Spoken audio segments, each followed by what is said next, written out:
got time, cuz. Today I got time, cuz. You lucky on that day I was acting cool, cuz. Nigga, what's up? How gangster are you, cuz? I don't fuck with you, cuz. You disrespecting me. I don't fuck with you, cuz. You disrespecting me. I go hard, cuz. Hey, y'all. Hope you guys are doing good today. People have asked me, like, T, never changed the theme song. I'm not. I love it because it's just, you know what I'm saying, when I decide to go live. Today I got time, cuz. Let's go. So I hope you guys are doing good. It is a lot to get into. Oh, my gosh. It's some drama, okay? Emily even said she was going to be in the building tonight. She was like, I'm watching.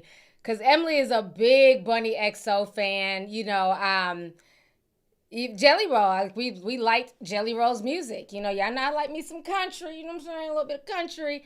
Oh, yeah. Hold on. Members are reminding me. Members only chat. Let me go ahead and set that up now. We did it open last week because it was a call-in show, but let me go ahead and give the members only. They're like, members only, T. Don't forget. I got y'all. All right. So we are now in members only mode. Shout out to all the members there. If you want to, you know, join, feel free to join the membership. We'll make it open for everybody in like the next hour. But right now it's just the members. Y'all are so y'all are so messy. All I see is the members be funny. They're like, yes, honey. All you see is the little emojis, little emotes. So that's a lot going on. Emily says she gonna watch the stream because, you know, she's a big fan of, you know, Bunny XO and Jelly Roll. I'm like, they're getting exposed, child. They're out here, you know, a lot of, you know, especially young white girls in Tennessee, in the South, they look up to Bunny. You know what I'm saying? Because Bunny is an escort stripper. You know, she was in the what you call it, the sex work industry. And she managed to turn her life around and get herself a good old husband. And, you know what I'm saying, stop selling puss. And, you know, she's now Christian. She's been healed. She's been healed of selling coochie. Can I get an amen? Let me stop. That's what she said. Those are her words. She got rid of that coochie selling spirit, okay? So, y'all know, so I think it goes back to the Grammys. A lot of folks ought to come for me. Now, I said I was not feeling his Grammy speech. You know, he got up there doing all this talking, you know, about God and, you know, the Bible. He was doing some good old Southern preaching, okay? And when they asked him about ICE, all of a sudden he was a dumb redneck. So at that point, that pissed me off. Because my thing is, you can't serve two masters, okay? You can't be sitting here talking about got this, got that, you know, doing all this preaching. And then when they ask you something as basic as, where's your stance on ICE? Even if he said he was for ICE, I would at least respected that. But he's like, oh, I'm not into politics. I'm just a dumb old redneck. I don't know too much. I come from a crackhead house and my mama was a crackhead. And, you know, we didn't talk about politics. And I'm like, oh, really? I'm confused because you did a whole series with Chelsea Handler where you were very articulate. You spoke about politics. Hell, you got some things changed in the Senate. You know what I'm saying? You even you were able to get your criminal record expunged because he used to be a dope dealer and was in and out of prison and things like that. So you know politics, okay? You know what you want to know. So that kind of annoyed me. And so after that, it seemed like people started doing some digging. So if y'all don't know, Jelly Roll has been beefing with Ryan Upchurch for years, at least a good 2 years. They used to rap together back in the day. There were a bunch of white boys who rapped down in Tennessee.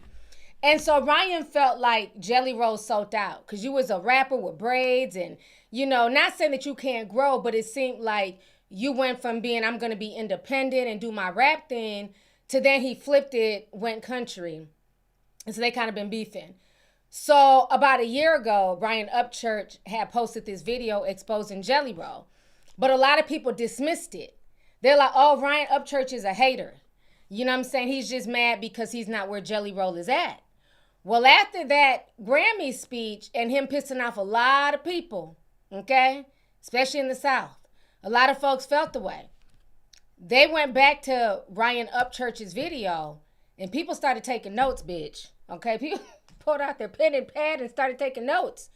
And he said some really disturbing things in this recording. Now, granted, this was a secret recording. He didn't know he's being recorded. But Jelly Roll, this when he was fat. Now he's Jelly Bean. But he was acting like he was the godfather. You know, acting like he was just the don of country music. And so in there, he talks about how his wife, Bunny XO, is his Ghislaine Maxwell, and he's the Jeffrey Epstein. And, you know, Bunny is his cleanup woman. And then he also talked about how he wants Ryan to get on his team and how they're going to infiltrate country music. He said he don't give a fuck about country music. He's there basically to get a bag. They're there to infiltrate.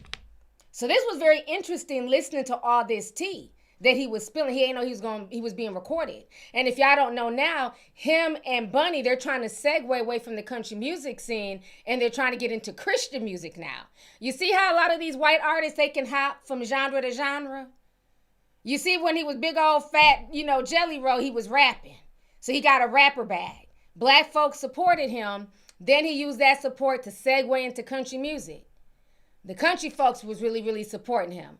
And now that he's slim and trim, because you know, you can't be a gluttonous slob and be a Christian, you know, singer, I guess. I don't know. Gluttony is one of the 7 deadly sins. So now he done lost all that weight. I believe it's Ozempic. But let him tell it he was working out twice a day. Okay, sir, if you say so. Now he's slim and trim. Now he's trying to segue into Christian pop music or, you know, Christian music. And so it's just another grift. So now he's being like really, really caught out. Okay, somebody said he done went from Jelly Roll to grape jelly. So it's a lot. It's a lot going on. Y'all be thinking all the drama being hip hop. Telling y'all, start getting into all these other genres, boo. There be a lot of tea, a lot of dirt going on. Just like with the whole, you know, the MAGA folks over there on the right, they got all their little drama going on. Country music, they got a lot of drama. See, country music, they know how to keep their drama behind the scenes. You know, hip-hop drama is messy. First thing we do is go to social media, tell all our business. We're going to be cussing out our baby daddy. We're going to be talking about the side chicks. We're going to be, you know, bringing receipts. They don't do that in country music. All they drama be behind the scenes. So you got to kind of put stuff together like a puzzle. But Ryan Upchurch, he don't care. He has no chill. So we're going to watch these clips that I've gathered. We're going to see Ryan Upchurch is now saying that he's being threatened by Jelly Roll. Jelly Bean. Which is interesting because, like I said, this video's been out. But it's garnered new steam because of the Epstein files and because people started digging like, you know what, let's go back and rewatch that video. Because we're starting to see some fakeness in Jelly Roll. A lot of people been peeped it, but people been seeing it more. And also people are accusing Bunny of being a witch. You know, you can't keep screaming all this stuff about being a good Christian wife, but you're also dabbling in witchcraft. So they've been accusing her of being a witch. She talks about witchcraft a bit too much for a lot of the Christian listeners, okay? So we're going to go ahead and get this. We're going to sip on this country music tea real quick here. Go ahead and pull up this. Let's start with like this little mini breakdown. And then I'll play a clip from Ryan. Because he put this up like 2 days ago. He says Jelly Roll threatened him. But let's start with a little backstory here. Give me just a second.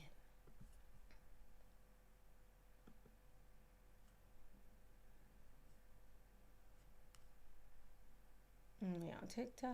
Yes, we are. All right, let's watch this real quick. Upchurch is claiming that he has more of the video to release on Jelly Roll and them showing up unannounced at his house at 2 a.m. that he released last time.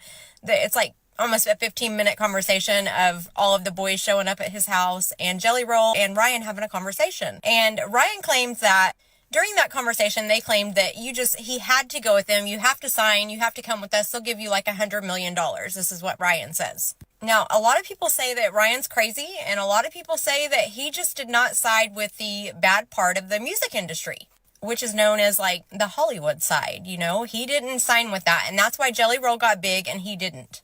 Now, that's what Ryan claims. Everybody else just claims that he's off his rocker and he's crazy. He's on something. It's just kind of split. But Ryan's been saying this for years. Ryan just says that he knows something up. Y'all are weird, he says, talking about Jelly and the other people. He says, you're even selling your bar. That was quick. So he's very opinionated on this situation, and he is not going to stop talking anytime soon, I don't think. So like I said, Ryan has been blasting Jelly Roll for a while. It's just that now the nosy folks are running back to get the tea ever since the Grammys, okay? So this is what Ryan posted yesterday, or 2 days ago, I believe, saying that he was being threatened. So give me just a second here. I believe this is the video. We're just going to watch a small bit of this. We're not going to watch the whole thing. So if I scroll up, you see where he says here, Jelly Roll threatened me. I love white-on-white crime. Freaks names. But I do know this. This whole backing up criminals who ain't setting a good example for anybody, who can't do nothing for themselves, we gotta stop idolizing these motherfuckers. If they're not gonna take up for kids and women, what the you think they're gonna take care of anything? Do you think they're gonna take up for anything? No. Women, y'all need to start speaking up. Let me tell you why. Because you run the world, okay? When you say something, everyone cares. Everybody looks. Guys, us guys out here, we have to. That's our job. So, as bad as all these Epstein files and all this shit that's going on in our own towns, own states, nobody's gonna listen to you women speak up and say something. Till y'all say, hey, that's a problem. Because y'all are the fuel for us men to get done. If you women out there, you good women, if y'all got a problem, that means we got a problem. But that's the thing, we got to have a problem together. And nothing's going to change until that happens. These kids aren't going to stop idolizing people who got 30 fucking armed robbery charges, that are getting pardoned, that are on Joe Rogan, that, you know, deflated theirself on Ozempic. That's who everybody's going to keep looking up to. Somebody's tell my mama, my daddy, my brother, my uncle. That's got to be over with. There's a lot of people who are really starting to speak up, and I'm glad, because this can't go on like this. You mean to tell me, smelly hole Jelly Roll, who's got 30 gajillion charges or whatever, violent charges with like weapons in it, you mean to tell me that guy gets like pardoned or whatever, and then just a year ago, this mother showing up at my house, I got a whole flash drive I had to turn into the cops because this mother, I'm gonna pull up to his mom's house, I'm gonna shoot this dude and shoot everything about this dude, like trying to act like a gangster. Like, dude, grow up. All this. I told you, there'd be a lot of white-on-white crime that y'all be missing, okay? He said Jelly Roll pulled up like a fat gangster and tried to shoot him. This stupid gotta stop. All this covering up for criminals gotta stop. All this covering up for pedophiles gotta stop. It's all gotta stop. It's time for everybody to start saying what you feel about this shit. Because if not, all of our kids are gonna grow up in the most up America that we never seen. Is that what you want? It's not what I want. And the thing is I know it's like everybody's like, oh, I don't want to talk about it. You have to. You have no choice. You live here. You have to talk about it, or this kind of shit is going to consume you. It's going to consume our country. He's really not. He's really not what? Who? Me? Yeah, it is crazy. Yeah, I know. These are weirdos. John Rich is a dude, man. Don't get me started on John Rich. Dude, these people are weirdos, dude. You seen what Tim Burchett said? Talking about how it's some weird satanic that will shock the world. Well, it probably is, but we need to know about it. Like, hello, we need to know about it. So why the fuck is all this shit being redacted? You're redacting, like, who these emails are to and from or whatever. And the description in this shit is sickening. No, that we want to know who these people are. Men out there, don't y'all want to know who these people are? Women, don't y'all want to know who they are? I sure want to know who they are. Like I said, if you ain't gonna take up for women and children, what the you gonna take up for? Okay, so that is his rant. So we're gonna go ahead and watch some of these TikToks. Everybody's talking about this situation. Like I said, this is the hottest thing. Yeah, that's my little bootleg phone that was ringing. I have a burner phone. That's how we're able to get these TikToks. I attached it to my burner, so it's ringing. Sorry. Let me see here. It's an old school phone that don't even connect to the internet, child. So let me pull this up. Give me just a second here. Yeah, so like I said, a lot of this drama has been brewing for a while. Now, I mean, I don't know if y'all have never been down south, if y'all never seen the Confederate flag. Everybody keeps saying, y'all don't see the Confederate flag in the back? So yeah, a lot of y'all ain't never been down south, because that's not my first time ever seeing the Confederate flag. I don't know if y'all want me to go to his house and take it down. Like, what do y'all want me to do? Enjoy the tea, okay? So, now let's go ahead and go on to TikTok. And a lot of people are now putting two and two together, and they're saying that Jelly Roll is not who he proclaims to be, that he's basically sold his soul. He doesn't even look the same. And a lot of people have been saying that he basically sold out to the industry. So it's very interesting now that they're doing these deep dives on country music the same way they were doing on hip hop. Remember, it was always the hip hop Illuminati videos and Jay-Z, and now it's Jelly Roll. It's another J. Instead of Jay-Z, it's Jelly Roll, okay? So the country music folks, they're coming up with their own conspiracies. So it used to be Jay-Z and Beyonce. Now it's Jelly Roll and Bunny, which is funny. J and B. Isn't that ironic? So now, yes, W. Wilson, I got a burner. I sure do got a burner phone. I always got to have a burner phone, child. All right, so let me go ahead and pull up these videos here. Give me just a second.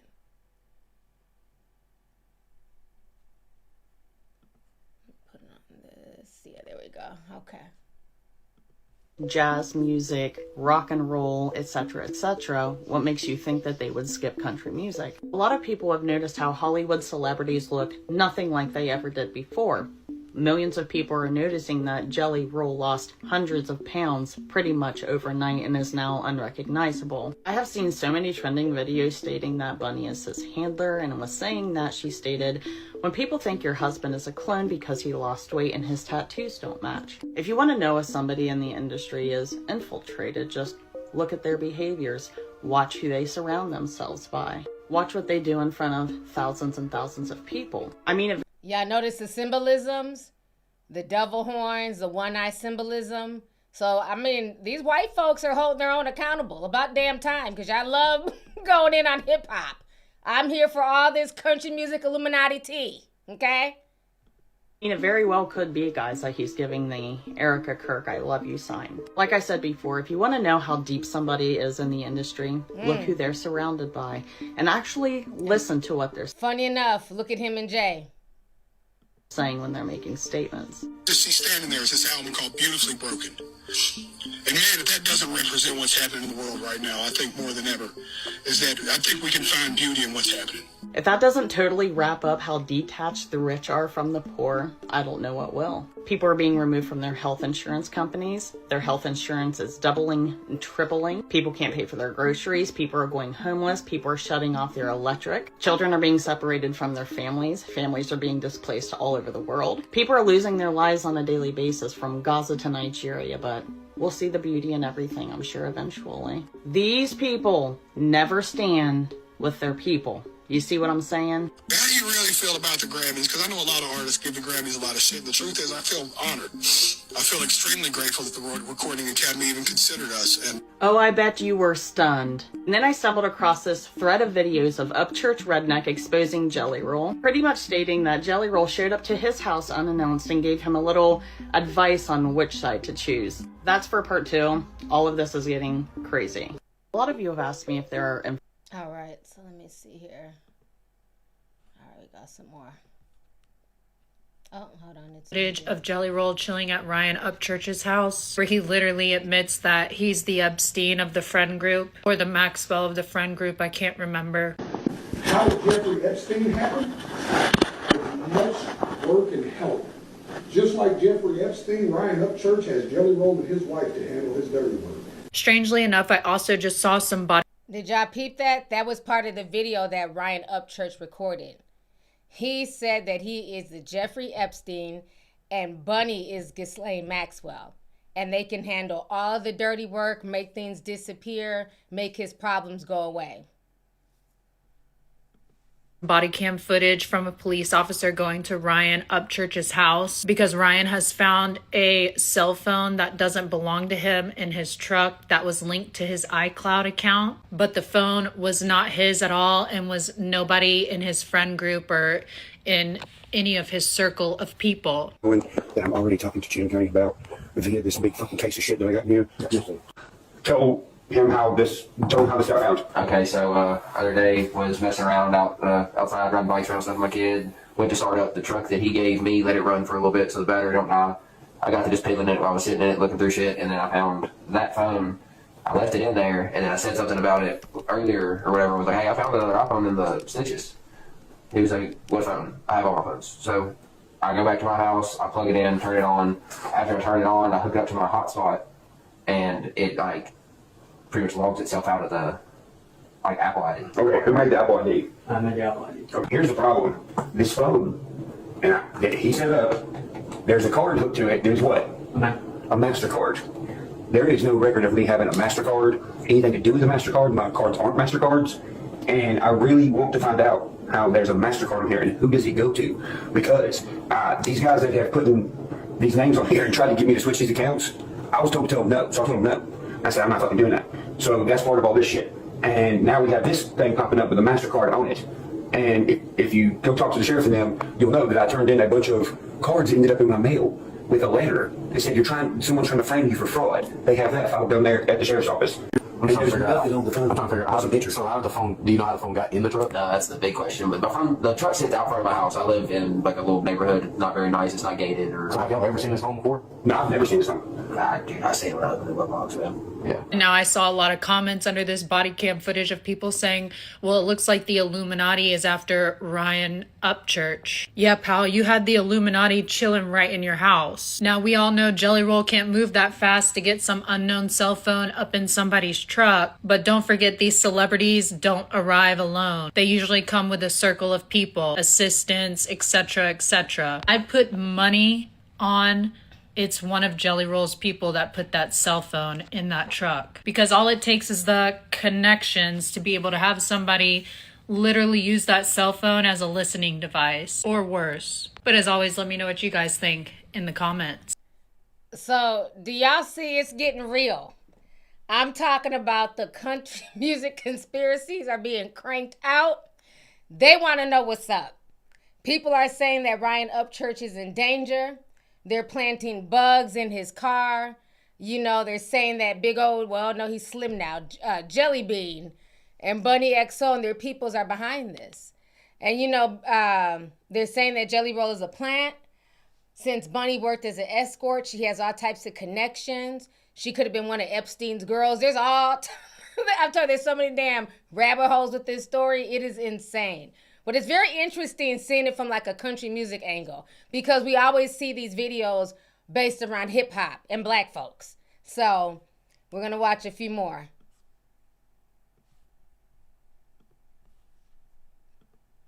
Oh, let me unmute this. All those who gave me shit about Jelly Roll when I said he was garbage.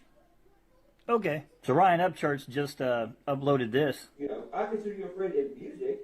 But you're not somebody I hang out with every day, like these three guys. Yeah, well, I don't hang out with none of my friends every day. I'm a grown man with kids and shit. I don't have to hang out with anybody every day. Yeah. I'm not. If you ever have kids, you'll have a holy. I ain't never had kids. Yeah, well, I don't suggest it either. They suck. All right, but anyway, 5 motherfuckers were on my phone talking about, hey, they looking for y'all and this. I said, look, they don't even know where we live, don't have no address, none of that shit. And I never fuck with nobody, church, that I think you have real problems with. Did y'all hear what he just said? Never have kids because they suck. But if you know anything about Jelly Roll, he's always talking about his daughter. and how Bunny's a great stepmom and how he regrets not having been there for her because he was, selling drugs and in and out of jail. Like, he's always talking about his daughter. So now to hear him say that kids suck, it's like, wait, not the man who's always toting being a good father, he's in the best phase of his life because now he can pay his daughter all this attention. But behind the scenes, he's saying that kids suck. You can't make this up. And Morgan shit doesn't seem like a real problem. The Coi Leray was a real problem. We see how I handled that. I'm going to get sued. You really didn't see the video. We're calling it Operation Infiltration. We're going to take over. We're going to get a building down. We're going to take over that street. Quiet and humble. We're going to beat them from the inside out, not the outside in. We're going to come in and take over this fucking guy. I'm fixing to go in and fuck country people. I'm fixing to go in and show them something that they're generous. This is going to be a... Did y'all hear that? He said, we're going to take over from the inside out. I'm fixing to take over country music. Fuck country music. This is everything he's saying behind the scenes. He doesn't realize he's being recorded. So this just shows you how these industry plants work. I don't care if it's country music, if it's rap music. People are planted. They have these cool backstories. The audience falls for it, but behind the scenes, they're being planted there. He says we are infiltrating from the inside out. That is insane. Now, for real, hey, man, I'm going to go grab the phone to my other phone. The Coi Leray was exact words. You ready for this, y'all? In caption. How did Jeffrey Epstein happen? With much work and help. Just like Jeffrey Epstein, Ryan Upchurch has Jelly Roll with his wife to handle his dirty work. Here's a video of Jelly Roll. This is on the internet, dog. It's millions of views. You see it? This is fucking like the big vibe. It's insane. We got to walk. It's like a charity event. Yeah. And she's like, I'm filming, and Jelly was like, I don't give a fuck. Epstein? Or she called you Epstein, but she called me Giselle. You did better than me. Jesus Christ. Apparently Epstein and Maxwell are a joke. Apparently this is just locker room talk. It's fucking Colt Ford's son. So everybody just automatically, he's a great dude, but the music was horrible. The relax were fucking horrible too. So everybody just looked at it. They could never find a way to come together and grow the brand. Never once in my 23 years of parenting did I ever say that my kids suck. Jeffrey Epstein and Maxwell are not conversations to joke over in order to get you some bro approval. You're a piece of shit, Jelly Roll. Just like I already said. Just like we all already knew. The only thing you're fucking missing is the red hat. Might as well go ahead and fucking wear it. For all those who... I am here for all of this white on white crime. Call them out, child. Clock it. All right, let's go to the next one. This clip. And I haven't said anything. I've just been looking like what is going on. Now check this shit out. On top of this, you gotta think, bro. There's stuff on there. I'm finna clip it out and I'm gonna put it on here. Guess what Jelly says? Jelly says, "Yeah, man, I'm like Ghislaine Maxwell." Excuse me, what? What in the fuck? I didn't even realize he said that. He said, I'm like Ghislaine Maxwell. If I'm lying, take me to court, fat, skinny fuck. Or not. I'm gonna wait till tomorrow. I'm posting it. So everybody can see you say that you're like Ghislaine Maxwell. Did he just call him a fat, skinny fuck? What the hell? You fucking weird motherfucker. Dude. Oh, wait. Okay, here goes another clip here. Oh, let me fix this one. Put it on this. There we go. I'm telling you, they've been going in these past 3 days, child. We've been having good discussions about it on Discord, too. You guys have heard me say on the podcast before that I have like witches that do my monthly spells and stuff like that. I had witches who did spell work for me. We're calling it Operation Infiltration. We're going to take over. We're going to get a building down. We're going to take over that street. Quiet and humble. We're going to beat them from the inside out, not the outside in. We're going to come in and take over this fucking guy. I'm fixing to go in and fuck country music. This is going to be a riot. At his BMI #1 country record radio party, sit up there and talk like we're talking right now. Calling them motherfuckers, drinking, smoking, acting Smoking exactly how weed he in the acts. lobby of BMI, got a tattoo. Had a tattoo on him in the lobby of BMI. The real ones are here, more on the way. Be different than you. You gotta look at me like, y'all, we finally got one of us there. Jelly hadn't changed. Send me that screenshot. Let my wife nip that bitch in the ass, dog. My wife is a fucking savage gangster bitch that sold pussy, dude. She will clear somebody. How did Jeffrey Epstein? Dude said, my wife, you know what? Objection. Jelly says, my wife is a fucking savage gangster bitch who sold pussy. She will clear a motherfucker. You can't make this shit up. Okay, but this is the same man that was on stage crying tattoo tears, had the Bible in his hand. Praise him! Praise him! And y'all was coming at me for not buying the bullshit that he was saying at the Grammys. But now we see him behind the scenes, how he really gets down, okay? Thing happened with much work and help. Just like Jeffrey Epstein, Ryan Upchurch has Jelly Roll and his wife to handle his dirty work. They say you will know them by their fruits. A good tree cannot bear bad fruit, nor can a bad tree bear good fruit. Matthew 7:15-18, child. All right, so we got some clips for that ass. We're going to keep going. Let's see here. Here go another clip. Oh, they've been going in on TikTok. Now, this one was earlier in the year, but I thought this was very fitting. Why don't you allow your comments to be replied to in videos, bro? Bunny XO, why do you not allow that? You know what I'm saying? Because I'd speak directly to you, dude, because I am calling y'all out. I don't care anymore, bro. I really don't, dude. After this videos, all these videos went viral, etc., and y'all came at me the way you did. Listen, I'm going to tell you something right now, dude. That man ain't no Christian, bro.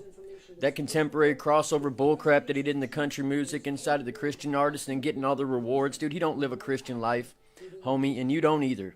You know what I'm saying? So at the end of the day, dude, when it comes to the real true Bible and the way that we are supposed to live for God, y'all don't. You don't. You're not the shining examples on the hill, bro. You're not. What you're doing is usurping the contemporary Christian God frequency to lead people into Satanism. That's why all the symbolism is put up, and that's why the black eyes, and that's why the transformation happened after the black eye. We see you, bro. Man, we ain't stupid anymore. Freemasons run the world, and Jelly Roll's one of them. Bunny, why don't you allow you... I know, that's right. They are going in on white TikTok, child. We heard that one. Let me see. Okay, let's see what Ryan got to say. He was ranting about something. Dude, what are the main states for child trafficking and sex trafficking? New York and California? Well, listen to this. Couple guys in first class on a flight from New York. Okay, we can't play the music. Fucking dudes in first class on a flight from New York to Los Angeles. And by the way, why don't you look into the music industry shit in the Epstein files that involves Nashville? Also, look up Vanderbilt.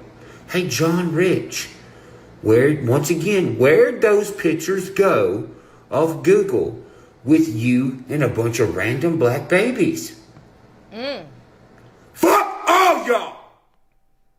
We're not scared of y'all. You know, thanks to Justin Bieber, shout out to Justin Bieber, who's trying to out this shit as well. Don't you think it's weird that he outed the thing about the train cars that get moved through the night and put on ships that are full of kids and women? Okay, well, here's you another Jason Aldean song, buddy. Let me get this straight. This is a song about trains, but the first thing you see is a fucking 18-wheeler. Now, look how many 18-wheelers that are not trains look how many 18-wheelers he travels with. Damn, he can't keep playing this music. Come on, Ryan. And my shows look like y'all shows. If not, they look more fucking elaborate than y'all's. Say Jason Aldean on them. 9 of them. Okay. Ryan is going off. He's trying to play all these clips from these different country artists to match, you know, the stuff that the conspiracy that he's coming up with. I don't want to keep playing music and getting flagged. All right, let's go. Here go another person going in, child. You guys have heard me say on the podcast before that I have like witches that do my monthly spells and stuff like that. I had witches who did spell work for white trash witches. No shit, really? They all had a gift and they were all deemed mentally unstable. I get visions all the time of stuff. I've predicted deaths. The evidence is right there, guys. And when you're a person that practices witchcraft, the dark art, Santeria, Santa Marta, voodoo, roots, all this black magic stuff has all the same master, and it's Satan himself. And when you get into Hollywood and the music industry and you make practices like this, you are going to be rewarded and used. And that's what's happening with Bunny. She's been rewarded with her big, huge podcast that's been blowing up for years. And she's been used to control Jelly Roll. The non-believer, I would expect to get caught up in the nonsense. But a believer, Christians, we need to read our Bibles and get solid in our doctrines. Paul's epistles goes all through this, that when people come out and they proclaim the name of Jesus, you should be watching what their lives are producing when they're doing stuff like that. Because if they're producing evil, if they're producing stuff that's not of God, it's not of God. You guys have heard me say on the podcast. All right, it's getting real, child. Okay, here go another clip. The 100 million, I'll just sign here. Obviously, this can't be jelly. Take a look at those eyes. That's like saying that yay is still yay. Yeah, okay. So once we understand the nature of reality, and once you get to this certain level of fame, you sold out. Now they're trying to get Upchurch to sell out as well, okay? And this is the name of the game. Once you sell out, hey, once Billy and Bobby are on that dope, we got to get everybody else on that dope too. And all Upchurch is trying to do, he's like, hey, listen, man, I got a somewhat of a message, kind of hope, and not so much the dope, okay? I need you to keep your dope and your black magic, your occult ritual signing seals. Listen, once you start to understand witchcraft and how it works, the occult as well as black magic, this is what you start to recognize. Is that you have the main handler or Satan worshiper, usually it's going to be a woman, and they are going to be handlers for the people that they're going out with.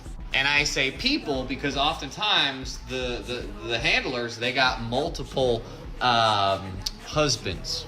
Now, Jelly Roll, he might have been a good guy. He didn't sell out at first, independent, all that good stuff. But family, you know how it goes when you're on the road. Traveling all the time, the fame, the fortune. Well, shucks, maybe it is easier sometimes to sell that soul on the dotted line. And remember, once you sell out, you're going to do everything that you can. Hey, did you want to sell out as well? Because join the club.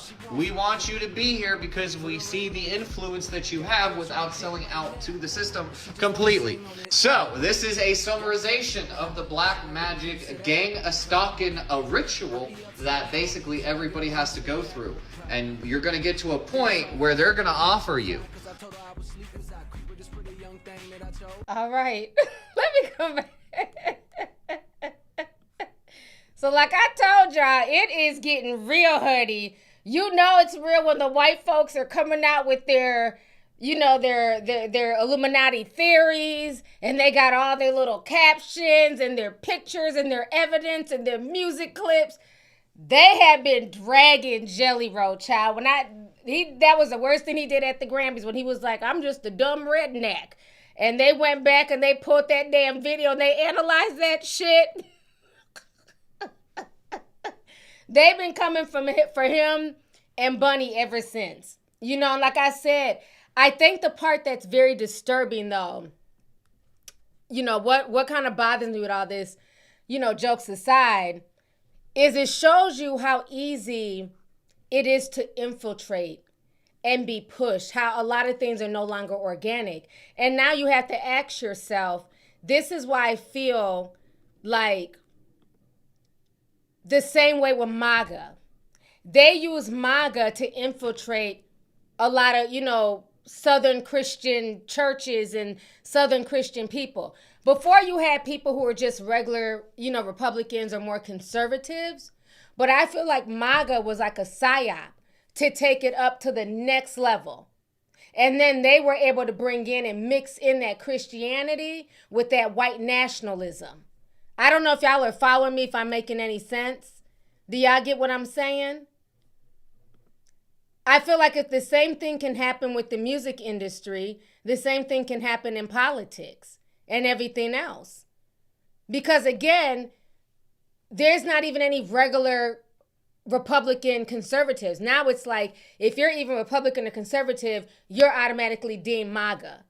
And to me, they were more of the extremists. And I felt like at some point in time, okay, y'all do, okay, good, I see the comments. I feel like at some point in time, Christianity has been infiltrated. Just like country music and everything else. It's been infiltrated by people who have nefarious intentions. And this is what I'm seeing with Jelly Roll. Yeah, the Christian nationalism, thank you, Verbal Beauty. Yeah, it's not like how it was before. Like I said, when we were growing up, you were allowed to have your own opinion. We didn't speak about politics. Who you voted for was your own thing. Now it's turned into a whole fucking cult. Let's call it what it is. It is a cult. It is insane. If you don't think like me, if you're not on my team, you're the bad guy. There's no in between. Look how divided we are.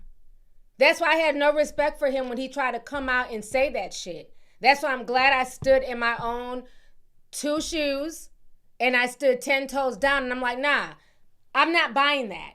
You're not going to get out that easily by saying, oh, I don't know nothing about politics. I'm just a dumb redneck.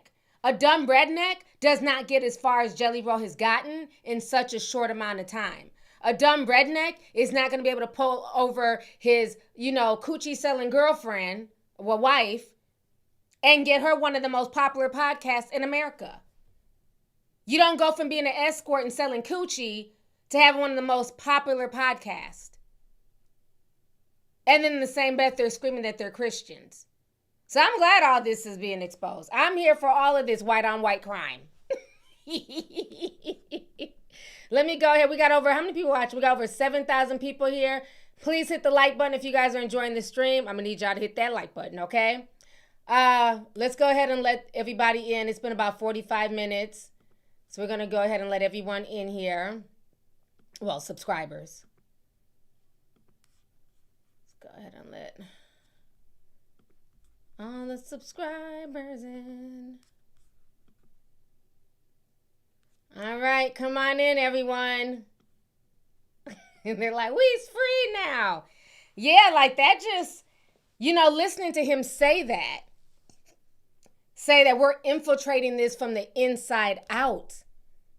If he can infiltrate, because like I said, he was a rapper. That's how I first was introduced to Jelly Roll. Big white boy rapping with his braids and stuff like that. And it's like, if he can infiltrate country music that easily, you can't tell me all this other stuff that's been going on has not been infiltrated. Let's not forget, like we spoke about 2 weeks ago when we were talking about Jeffrey Epstein, how it came out in those Epstein files that he was behind a lot of the stuff that we see on social media, a lot of the divisiveness.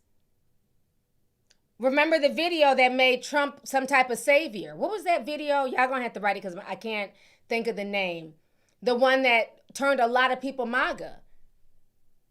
They were behind that video that went viral all over social media. I cannot think of the name. If you can think of it, write it. And I really feel like, this is really what's going on in the music industry at this point in time. I don't care if it's hip hop. I don't care if it's country. People are not grinding. People are being manufactured.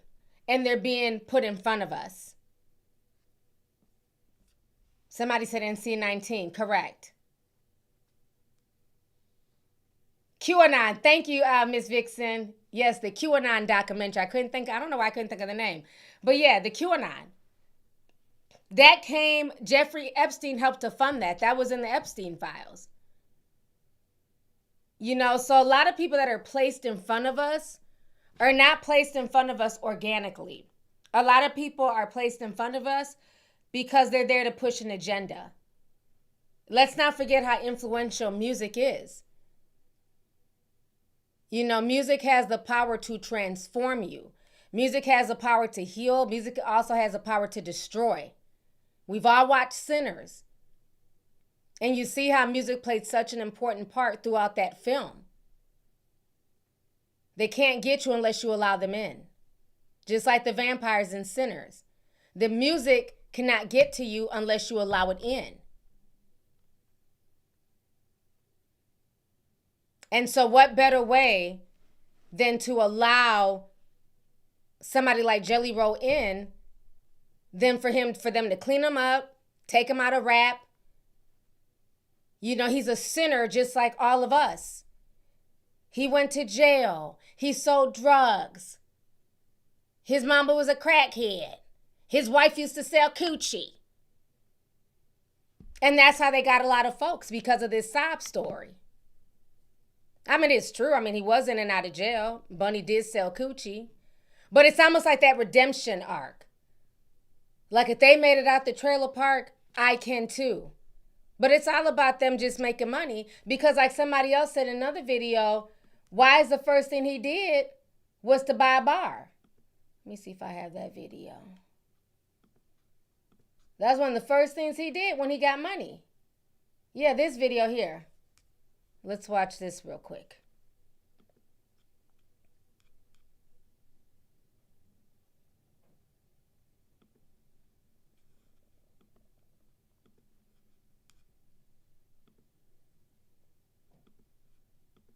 Okay, there we go.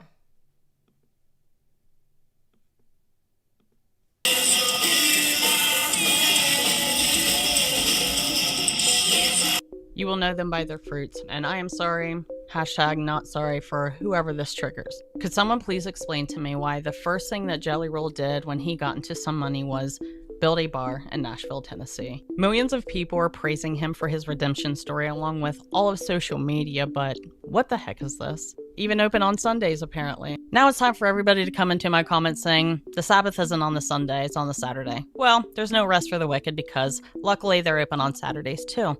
Let's take a peek inside. This floor is completely dedicated to his wife, Bunny XO.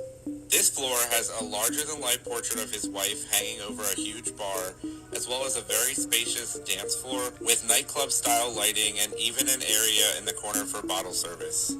There's a Bunny XO photo op area and other... What's this? What the heck is this? You guys are calling Christians hypocrites for holding Jelly Roll and his wife accountable for praising Jesus, but having... Y'all see that? In hoes we trust. But this is the Christian couple that some of y'all were cussing me out about 3 weeks ago. But this is in his bar. In hoes we trust. And let's not forget, for y'all who have watched my deep dive on Hugh Hefner, put a teacup if you guys have seen that deep dive. Remember what I said about the rabbit symbolism. So isn't it interesting that the name that she goes by is Bunny, which is another name for rabbit, XO. Okay? Even her logo has the bunny ears. And I broke that down in that deep dive. What the whole rabbit symbolism, all that stuff means, and why Hugh Hefner chose the rabbit symbolism. Let's continue. Having built a bar in Nashville, Tennessee, like they need one, and having in hoes we trust, ew, gross, hypocritical. But that's not it, sadly.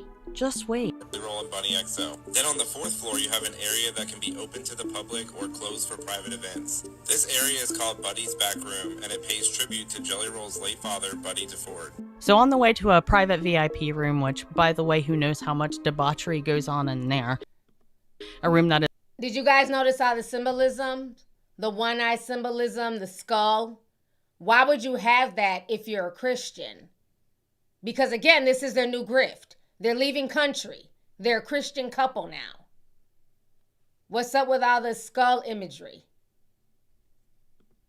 That is dedicated to your wife who worked in the industry but is in remembrance of your father. This is so odd. There is this sign, and this sign says halfway to heaven or halfway to hell. This literally feels like some fallen angel type stuff. But let's pretend like we don't see the spiritual warfare happening in this bar and finish the rest of the tour, shall we? Pretty epic as well. The final floor is the 5th floor, which is an indoor-outdoor rooftop bar. It's not odd to you guys at all that a man who praises Jesus all the time has more things about the devil in his bar than he does about the Jesus he serves. We're just going to ignore the spiritual warfare happening right now. Even if you did a little bit of research of what cherubs are, this is insane to me.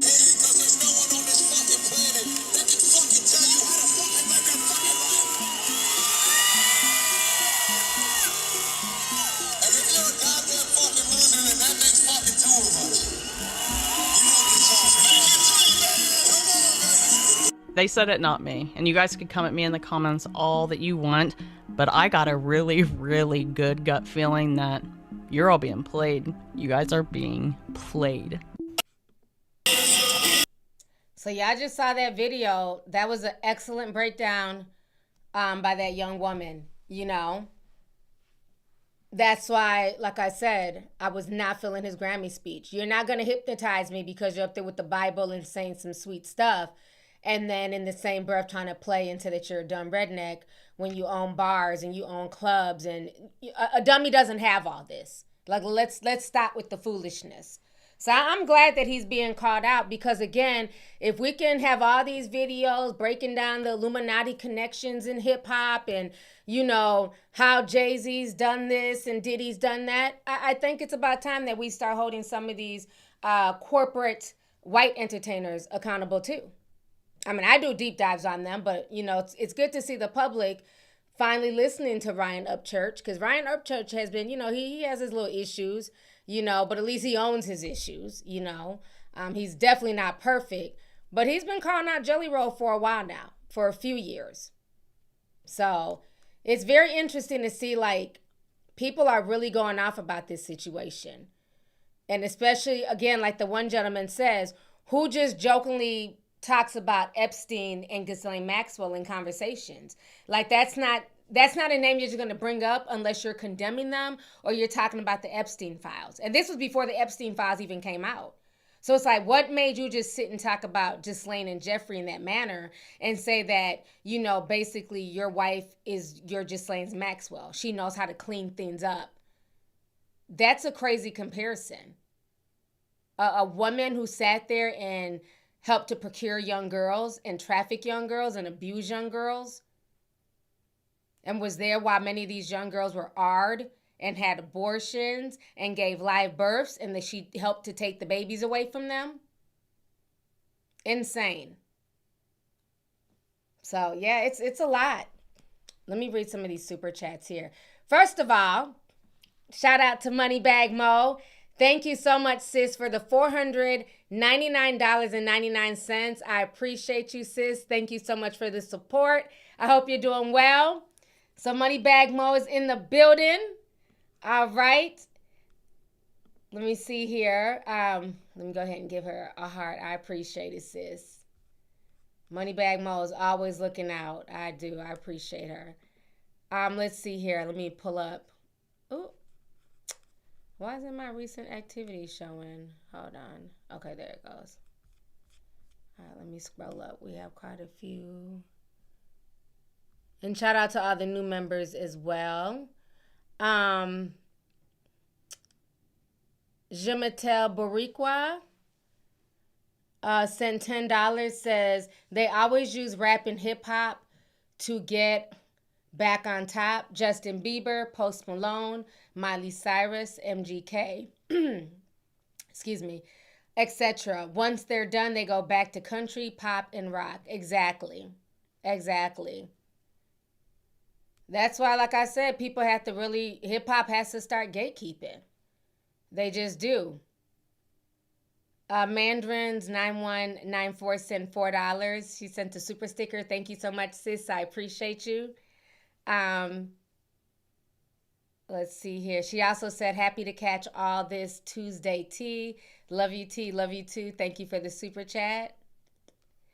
Marsha Lag sent $2.99, says, peace and blessings, T. Thank you so much. I appreciate you. 24K says, Jelly Roll was a culture vulture for country music, and the country music industry accepted him with open arms. Oh, the irony. Exactly. But remember all the drama Beyonce went through. And I'm not saying that Beyonce wasn't grifting either. Because, you know, the Carters, they're going to go wherever there's a bag. Next, she'll be doing EDM. You know, she did the Afro beats thing. Then she decided to do country. But, you know, she's allowed to do that. But look how much, you know, how much hate she got when she wanted to segue into country. Look how many times Shabuzi was disrespected before they finally took him somewhat seriously. And he didn't win any country music awards that year. And he had the #1 song with Tipsy. So it's just like they know how to gatekeep and protect their own. And like I said, when I talked about the whole Beyonce crossing over and how they were disrespecting her, I said this, you know, over a year and a half ago. That it's very funny that they're saying that she can't do country because she was R&B and pop. But yet and still you have people like Post Malone and Jelly Roll who came from a hip hop background who are doing country and they were, you know, welcomed with open arms. So it just goes to show you.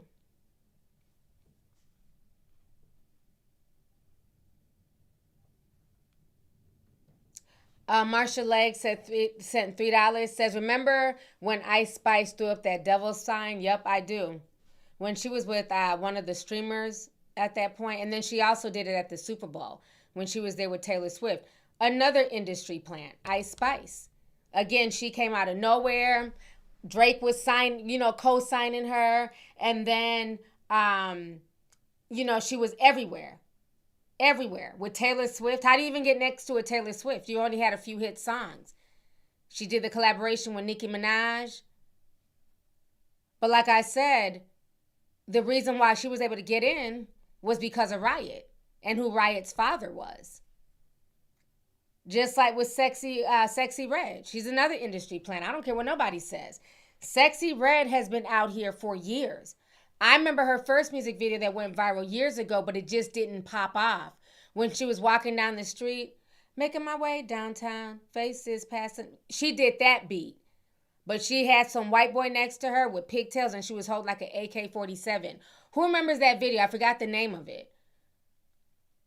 But Sexy Red, that Booty Hole Brown song, that wasn't her first introduction into the mainstream. She had another song before the Booty Hole Brown thing. But that song just didn't pop off for her the way that they thought it was. And now you see her with MAGA. Now she's at, you know, MAGA weddings with Nicki Minaj and everything else.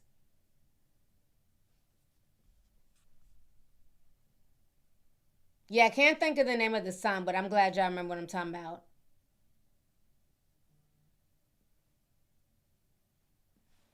Somebody said K. Michelle's country is great. Yeah, K. Michelle has good music. She's a great singer-songwriter. I love her music. I think the issue with K. Michelle was Love and Hip Hop really messed her up. I heard she's supposed to be on Real Housewives of Atlanta. Maybe that might help her. But she ruined her reputation by going on Love and Hip Hop because of her anger. Her anger issues, her fighting with everybody, you know, it just didn't help her. Because she's very talented singer. She has some good music. Her country music is good. Her pop music is good. But I think that's what messed her up is she always has that love and hip hop stigma attached to her. But she's a really good artist. She really is.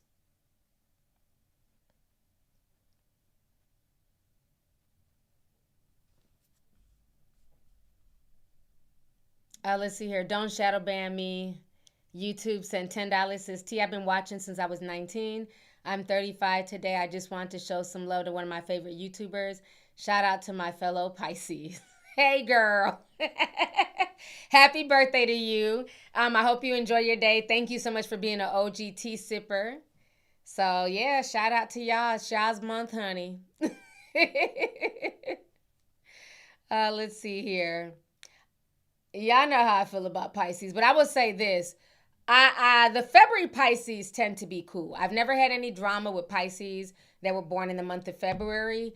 It's the March Pisces that are they're just trash. I'm sorry. They just are. The February ones, though, tend to be cool.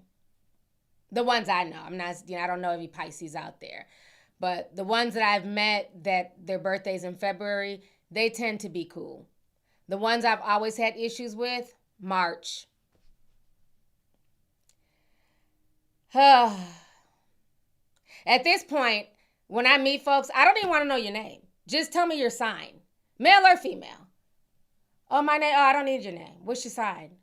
Pisces? When's your birthday? Oh, cool. Deuces.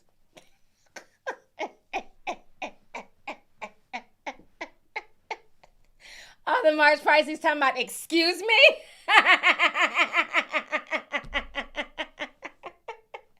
Somebody said my ex was a March Pisces. Girl, who said that? Latoya James? Mine too. Okay? Huh.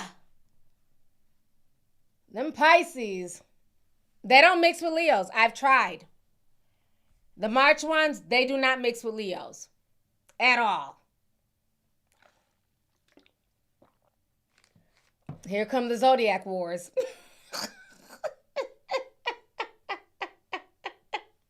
Look, somebody says, thank you, T. I'm a February Pisces. Those March Pisces are crazy.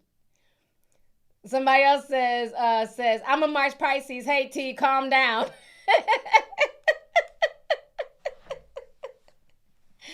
Oh, my God. Y'all know. I've talked about this over the years, child. Something about the March Pisces. I can't.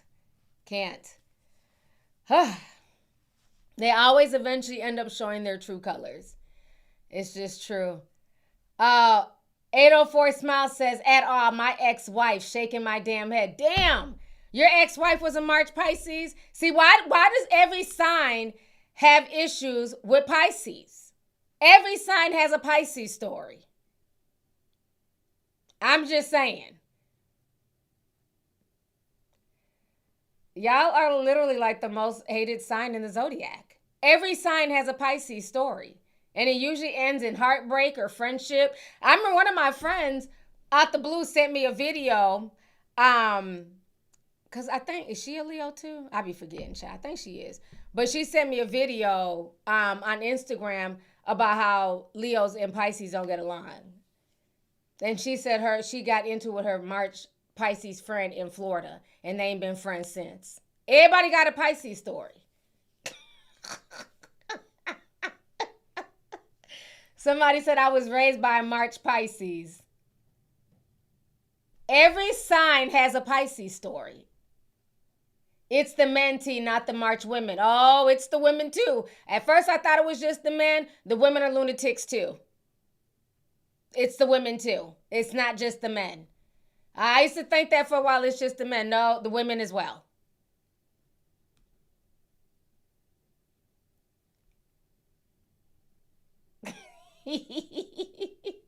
Somebody said my soon-to-be ex-husband is a March Pisces.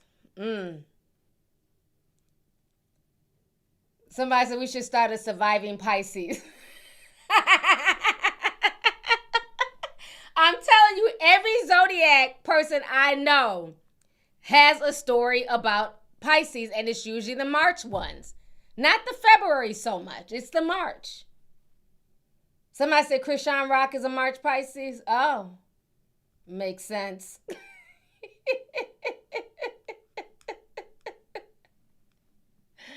Oh, my gosh.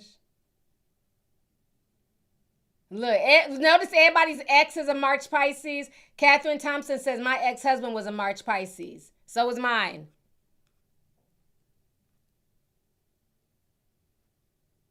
That is so funny. I've dated trash Pisces men. Yeah.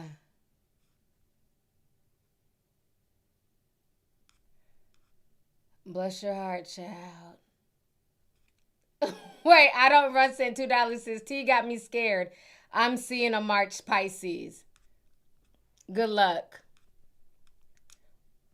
That's all I'm going to say. Good luck. I wish y'all the best. I hope it works out. But good luck. It can work out. As long as you're not a Leo. You know, just good luck, child. Somebody said my mom is a March Pisces, but she's a lot. Yeah. Well, happy birthday to you, though. Shout out to you. Happy birthday. And thank you for being an OGT sipper. I appreciate you.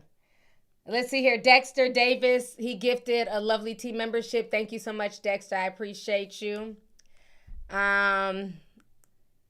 Let's see here. Somebody else. FF3F384 also gifted a membership. Thank you.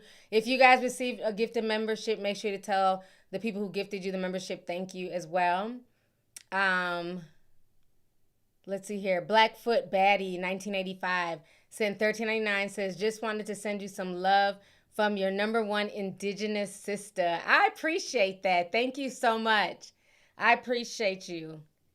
And I love that name too, Blackfoot Baddie. I love that. Thank you so much. Let's see here. New Moon Libra sent $2, says, the way T be saying selling coochie. Am I not saying it right? She do. She be selling coochie. I'm just That's what Bunny, you know, Bunny's proud. She's a proud coochie seller. She been bragging about it from the time she got on the scene, child. Let's see here. My Life Tish says, I'm a Leo with a March Pisces ex-husband. Child, yeah, we in the same boat. In the same boat. I think Pisces, I think they can only date certain signs. I think they're supposed to be with Sagittarius. Some people say that because somebody was saying in the chat last time we were talking about Stefan Diggs and Offset. I didn't know that they were both Sagittarius. And people were saying that Sagittarius men are like the worst men to date. So I don't know. I've never been in like a locked in relationship with a Sagittarius. There was one I tried to like, you know, we tried to like talk to each other, but it seemed like he wanted like, he just wanted to like have other people. Like he didn't want to be committed, which is cool. I'm like, okay, so we both gonna just be talking to other people. Cool. Oh, no. Ain't no we. You know what I'm saying? I can talk to other women, but you can't. Oh, so you can have side bitches, but I can't have a side king. That will never work. Fuck you. So I think he was trying to like low key, you know what I'm saying, do that multiple type shit. Absolutely not. I'm going to give you the same energy you give me. So that's my only thing I've ever dealt with a Sagittarius. And I've not dealt with one since. But they was going in on the Sagittarius in that video. So I'm like, damn. Sagittarius men.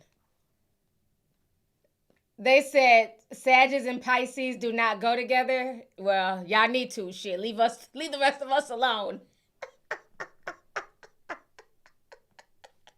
Leave the rest of us in the zodiac alone. All right, let me stop. Okay, so let's get to the next story here. I've been on for an hour. We got to talk about, let's talk about Mr.Tendernism. Because I'm trying to figure out what the hell is going on. So, something ain't cleaning the buttermilk with all this mess. So I was on Instagram and there's a video of Mr.Tendernism, and basically he's saying that he's starting his own official page, and you know, he didn't say that he had left Destination Smokehouse, but people had assumed he was fired. So let me go ahead and pull up that video really quick here. Give me just a second. Let's watch this. Okay. Walt Johnson, Mr.Tendernism. Hey, this is official Mr. Tendernism coming to y'all. You know, I just got off the freeway kind of late at night, but I want to know y'all come on my page. Official Mr. Tendernism, Walter Johnson. Yes, sir. Y'all come on down now. I'm the Tendernism original. Not nobody else. The original Tendernism. Booyah. Hey, this. Okay. So when I saw this, I was like, oh, okay, girl. So a lot of people are like, oh, he's been fired. So, of course, you know, his fans went to Destination Smokehouse's Instagram page to cuss the man out. I think this thing keeps falling. To, like, cuss the white guy out. And when you go to Destination Smokehouse's page, you're not really seeing, they're, like, reposting old videos of Unc. Okay? So let's go here real quick. So, like, a lot of this stuff is old videos. That look like them black diamonds.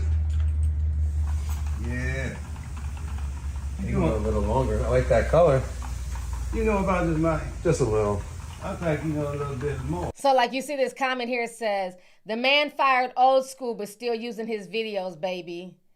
Somebody else says, so you let him go but you still got him up? So they just been lighting up Destination Smokehouse once again. And so we haven't really seen any videos of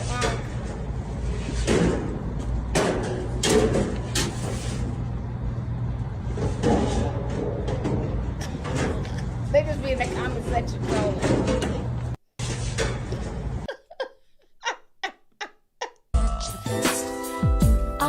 They got music playing. They said if y'all really fired that man, y'all might as well shut the place down for real. Somebody said, and don't use Aaliyah's song either to do that.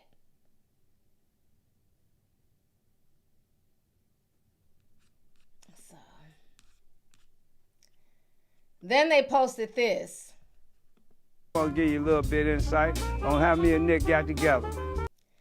So they wrote this video we posted in 2023 on YouTube about our history. Click the bio for the full video. Somebody says posting him after firing, then cutting his part short. Yeah, karma finna be crazy. Somebody else says, who confirmed he was fired? You sure love internet rumors. Must be very easily fooled.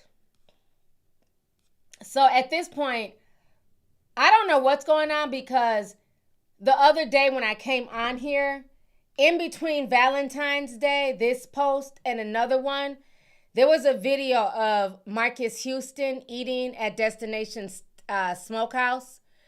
Marcus Houston was there and you could see Unc in the background. That was around February 15th, I believe.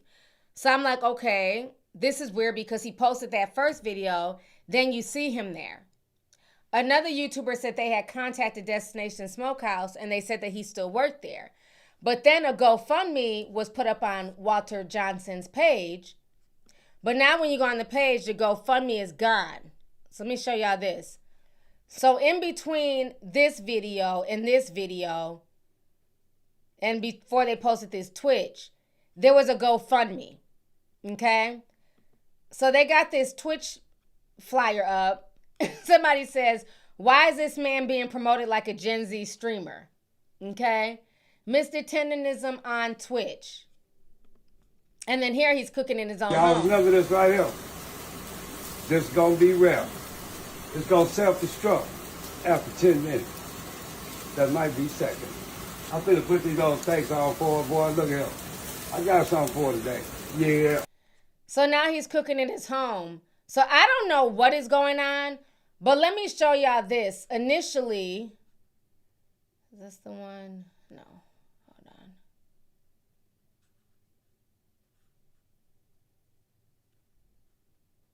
on. Okay.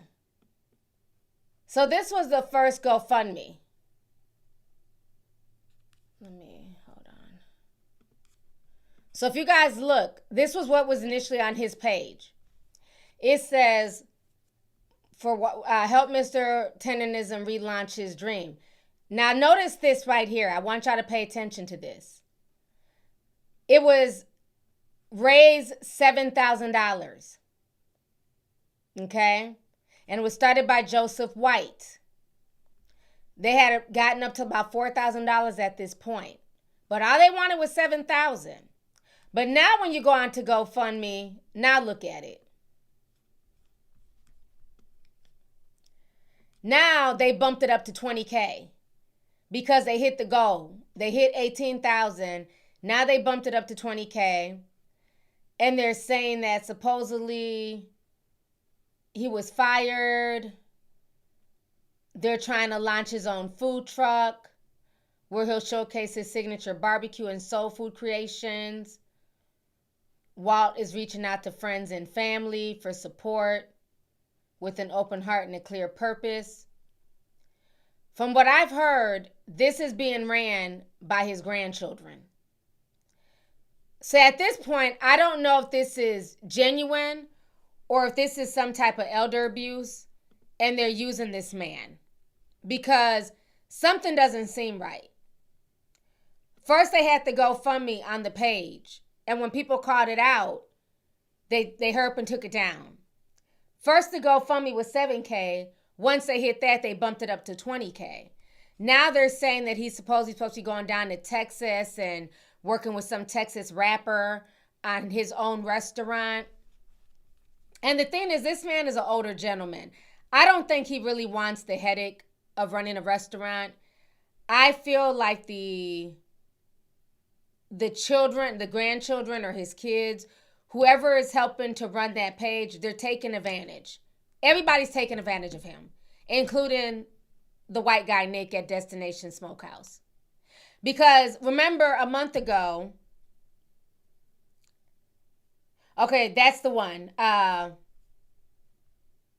BX girl, a Texas rapper bought Mr.Tendernism his own restaurant. It's on YouTube. Yes, that's the video that I saw about the rapper. Something to me is just not right about the whole situation. Because last time we all thought he was fired, remember when he took him to the airport and he made it look like he was sending him away? Folks felt bad. Then all of a sudden, he came back and he was at Destination Smokehouse. Now they're saying again that he's been fired. Then this GoFundMe comes up. You know, at this point, I feel like they're all playing games. First, y'all needed 7K. Now y'all need 20K. But now there's a rapper who bought a restaurant for him. So I feel like people are using Walter Johnson's, internet fame for their own pockets. Nick and the grandkids or his kids, whoever's running his social media pages, they're trying to, use this to get money off of him. The thing that worries me about this situation is because this is an older man. He didn't have his ducks in a row. I know they said another black man bought his trademark and they were trying to get a hold of him to give him the trademark. Hopefully that happens. If not, he can just change the spelling of tendernism. But what bothers me with this story, and I think what a lot of people don't realize, why a lot of people are bothered by this, I told you guys the story of Famous Amos. How they don't even have the black man's face on the bag. I noticed that recently. When we were growing up, who remembers this? When we used to eat Famous Amos as kids, remember it was an old black man's face on the bag? If you look at the bag now, the black man's face is not on that bag because he lost that cookie company. Let me see if I can show y'all old Famous Amos. Let's see here. Famous Amos face on bag. When we were growing up, his face was on the bag.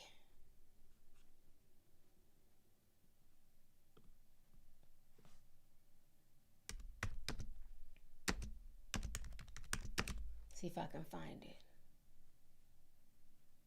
Wally Amos.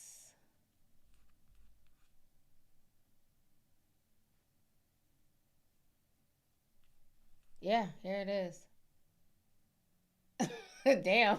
How long ago was damn, it's from the 90s? Shit. Look like an old bag. Let me show you how the original bag used to look like when we was growing up, child. Hold on.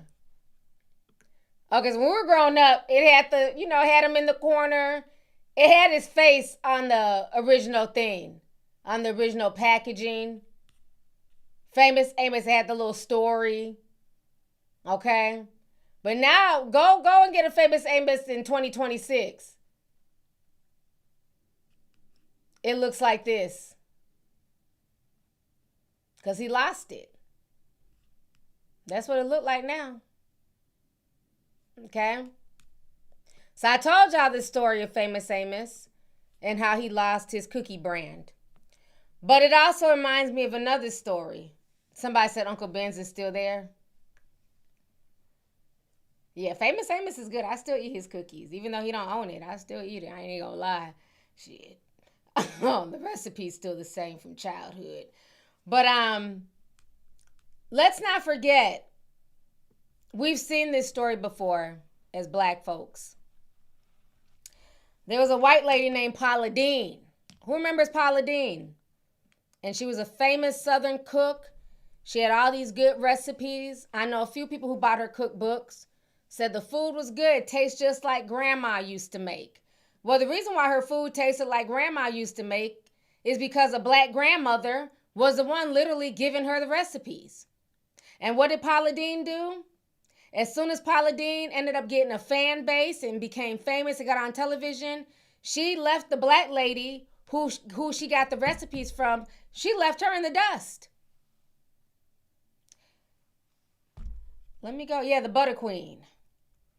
Let me go ahead and refresh y'all's memory for the ones who are too young to remember this story. This hit the New York Times 12 years ago. I remember this going viral on YouTube back then. Everybody was dragging Paula Deen. And then on top of that, it turned out she was racist. She was trying to make her black wait staff do slave weddings, like dress like slaves for weddings and stuff like that. Dress like butlers and maids and old slaves for Southern weddings. She was a weirdo. Yeah, so it was a black woman who was behind the Paula Deen empire. She took all her recipes and ran off. That lady never got compensated. So this is why, I feel bad for Unc. I feel like, it's a lot of people, to me, that are taking advantage of him. So let's watch this.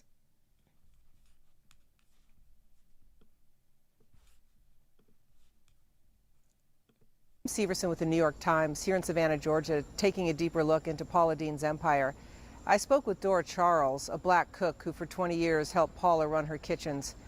They were so close, Paula called Dora her soul sister. But now Dora Charles is telling a very different story about life with Paula Deen.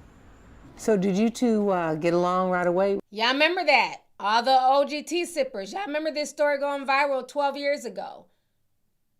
Dora Charles. I see some people writing her name in the chat.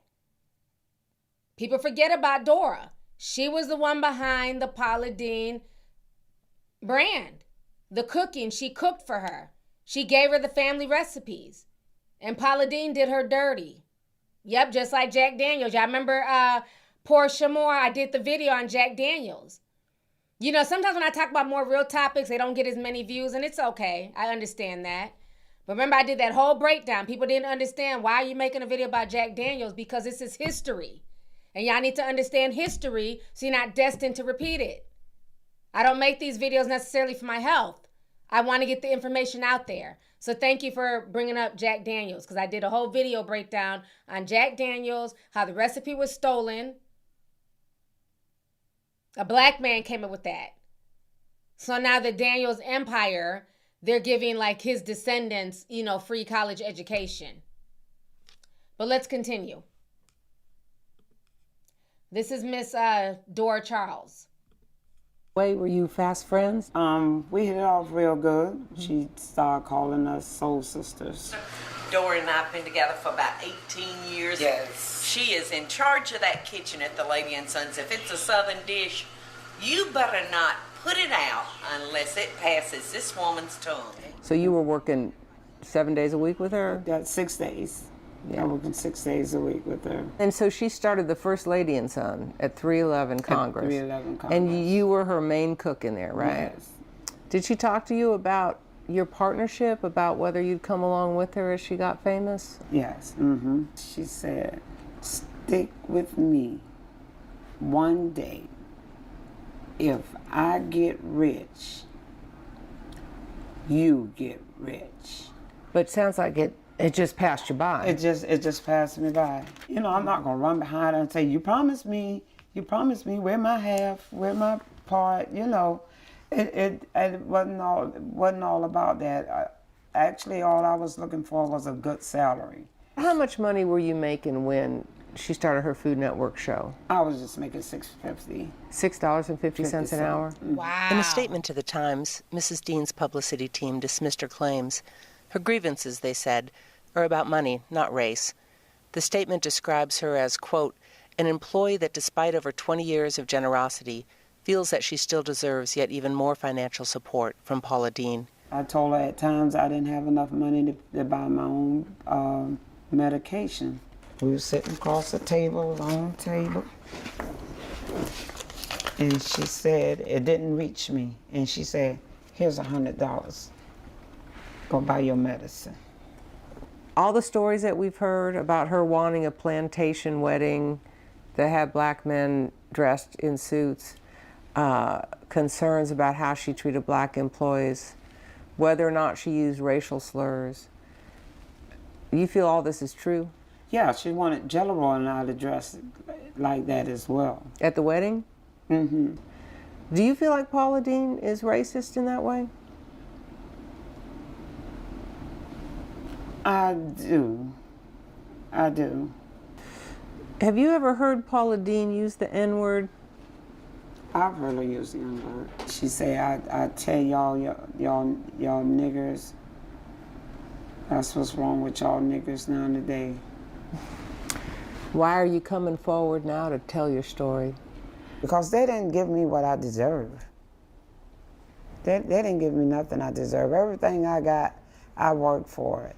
Even my own co-workers think that I've been treated the best. They think I live in a mansion. And it's just time that everybody knows that Paula Dean don't treat me the way they think she treat me. At the time of this interview, Mrs. Charles was still working for Mrs. Dean at the Lady & Sons, though the two don't speak anymore. She hasn't made other employment plans, but holds on to her dream of one day opening her own restaurant. She literally got all of that lady's recipes. They came from Miss Dora Charles. All of the recipes. So when I tell you, people are bothered by this Unk situation, they have a legitimate reason to be bothered. I don't like when I see a GoFundMe go up and they're asking for $7,000. Then once they hit it, they bump it up to $20,000. Somebody is taking advantage. And is this man really getting the money? Are they really setting up a food truck? And again, does he even want this? Because it's a lot to have a food truck. It's a lot to run a restaurant. Don't go using his name and his likeness as the face of it, but then it goes to shit. And then because he's the face, he's the mascot, then he gets the blame for it. So I don't know, just the whole story with Unk is just really problematic for me, because we've seen this happen time and time again, where you will have, restaurant owners get recipes from people, cooks get ideas, then they run with it and they don't look out. That fame really does something to somebody. And I think that's the saddest part, is that the people that you come up with, the people that you struggle with, you should look out for. You should break them off something, And especially when you're making, like her cookbook consists of the recipes from Dora Charles, from Dora Charles's family. Let me see if I can find any tea on that. I'm just trying to remember all the stuff from a few years ago.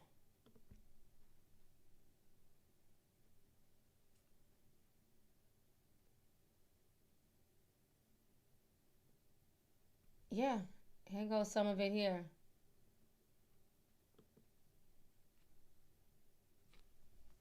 Let's watch this. Let's see.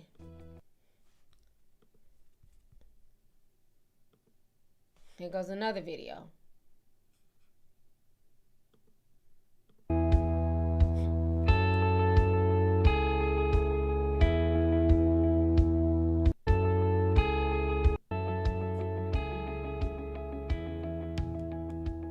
I learned how to cook here in Savannah with my grandmother and my father. My sister and I, we played house a lot. We used to, like my grandmother would cook cornbread. We would scrape the bowl and put it in a top and cook it out in the sun. So we just grew up playing house and cooking. It's an old saying back in the day that when the food was so good, they'll say, oh, Miss Hattie put her foot in this. And that means it was just excellent. It was good. It's a seasoning. It means she put a lot of love into it. When my grandmother cooked, she put her foot in everything she did. Everything. I like to cook most of the stuff my grandmother cooked, and my grandmother started cooking from the age of 6. I meant seriously cooking at the age of 6. I started when I was around 7 or 8, and I just kept cooking from then on. I mean, I didn't have no problem with it. Who's gonna do the cooking? I'll do it. Who's gonna do the cooking? I'll do it. So I did all the cooking. Now, you know, we have food processors and stuff like that. Never use them. I'm just so old-fashioned. This is how my grandmother did it. She just pulled her greens just like this here. When I was growing up, every time I went to look for a house, and they didn't have 2 sinks. Yep, that's how we Honey did it. child didn't get it. Gotta have 2 sinks. Gotta do my greens. You can't do greens in 1 sink. These eggs are for the double eggs and the tater salad. The cute one's gonna be for the ones that don't mess up. Would be for the double eggs, and the one that does mess up would be for the tater salad. I'm getting ready to season these ribs up so they can be ready, good and ready when it's time to fry them up, because that would be the last thing I do. The last thing. So they can be good and hot and crunchy. You know, you cook it, you enjoy cooking it, you love cooking it, you're happy about it, you ain't sad that you gotta be in the kitchen doing it. If you love your family, just get in the kitchen and have a lot of fun with it. Do what you have to do and present it on the table for them and watch them go at it. It's just what I do. It's how I do it. And I love when people eat my food. I just love it. I love when they enjoy it, that they get something out of it. You know, they happy. They happy, I'm happy. It looks like they're just cooking and eating in this video, which is a beautiful video. I thought she was going to talk about her giving Paula Deen her grandma's recipes. Everything in that book of Paula Deen's came from Dora Charles, for y'all who don't know.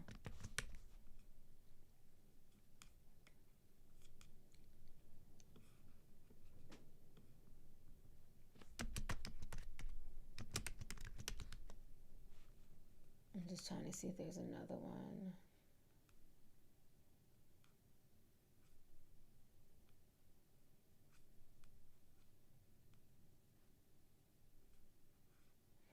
Oh, look at this old video from a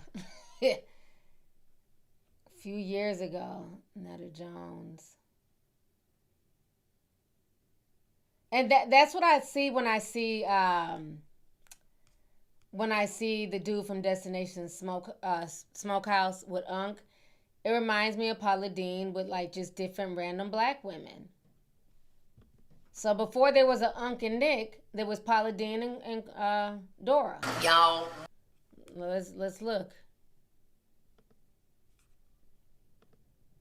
Welcome to GetCookingOnPaulaDeen.com. This is Dora Charles, y'all. She's my soul sister. Dora and I have been together for about 18 years. Yes. She is in charge of that kitchen at the Lady and Sons. If it's a southern dish, you better not put it out unless it passes this woman's tongue. Amen. Ain't that right? Amen. And I think you and I make very good dressing. Yes. It's the holiday time. Some people call it stuffing. We're going to make it the old-timey way that we make it at the Lady and Sons today. Yeah. We're cooking off in our pot here and we started with a chicken stock, a chicken broth. But we got plenty of chicken at our house, don't we, Deborah? Yes, we do. So we can ball up all those pieces, and we've got our cornbread cooked off. Now, I want to take the opportunity to tell everybody right now, never ever use a sweet cornbread to make your stuffing. And I know it's hard to resist when you go to the grocery store and you see those little... All right, girl, bye. All right, y'all get the point. I can't stand Paula Deen. So, I haven't liked her in years, but again, this is why a lot of people are worried for Unc, because we've seen this before. We've seen this before. And I just feel like it's the same situation. Again, I don't know if they're playing games and saying that he's fired just so they can get attention and get this GoFundMe up. And then Unc will be back, in a week or two. It just seems like there's just a lot of weird games that are being played. If the man is gone and he's been let go, just say that. Just say that he got too much attention, you felt away, and you had to let him go. So at least we kind of have an idea what is going on. So hopefully they'll get it figured out. But yeah, I wanted to share that story with you guys because I don't think a lot of you guys know about the Paula Deen story and how she did Dora Charles. So now let me go ahead. Okay. Let's get on Coi Leray, child. How long I've been on here? Okay. So we got 9,000 people watching. Can we get some more likes, please? We got 2,000 likes. If you're enjoying this stream, please hit the like button, please. All right, so we got to talk about this Coi Leray situation, child. So Coi Leray is dating Justin LeBoy. And so she recently went viral. Let me pull this up here.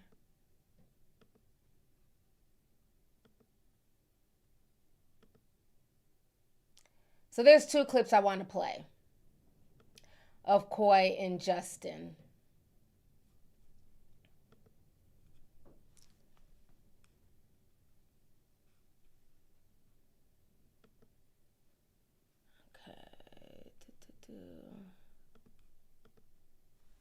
All right, so let's start with this clip here.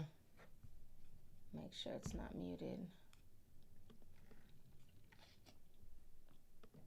Consider cheating. Liking photos is cheating. Why are you shaking your head? I don't think that's cheating. Why? I don't think liking a photo is cheating. That's why though? That's cheating. Tell me why you don't. I don't want to cheers to that. Why?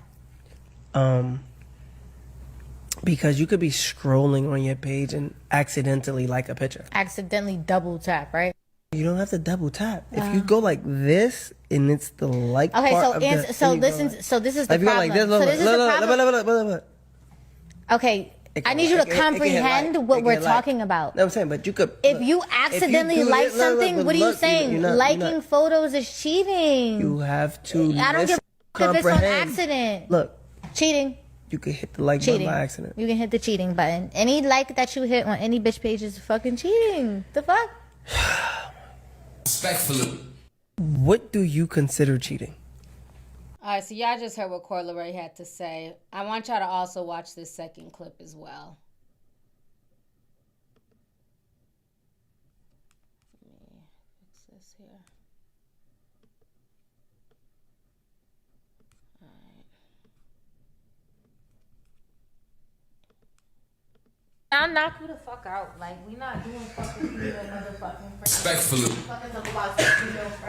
This is what we were saying about female friends. So. Oh shit! Can a man have female friends or not? Do you want female friends? I don't. You my only friend. Okay, good. That's your answer. Different Justin, city. I'll knock you the fuck out. Like, we not doing fucking female motherfucking friends. Respectfully. This is what we were saying about female friends. So. Let me say this. Let me come on screen.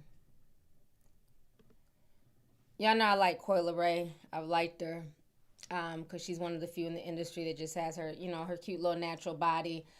I'm not feeling this. She gonna end up fucking up her relationship before it can even start. First of all, she just had a baby by another guy, by Trippie Redd. Baby's only a few months old. So you're dating Justin.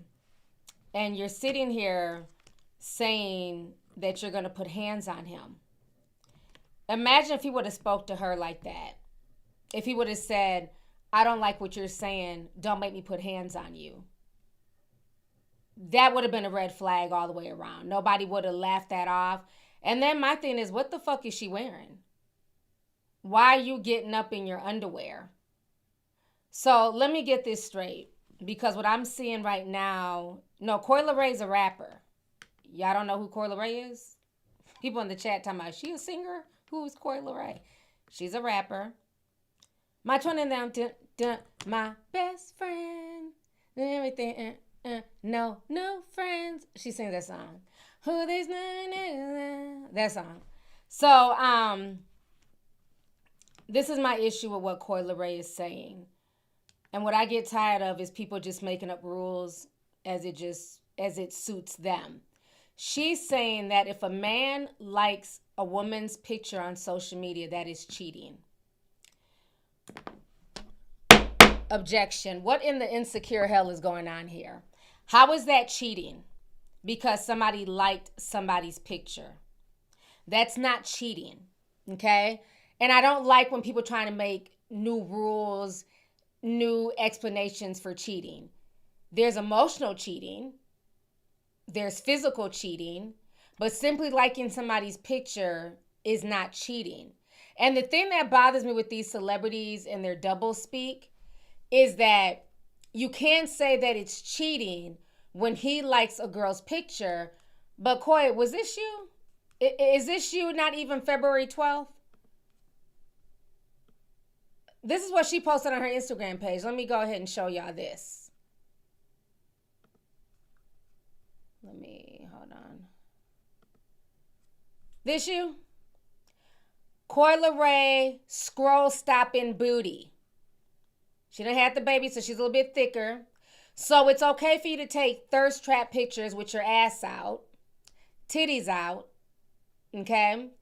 So who does she think is liking these pictures?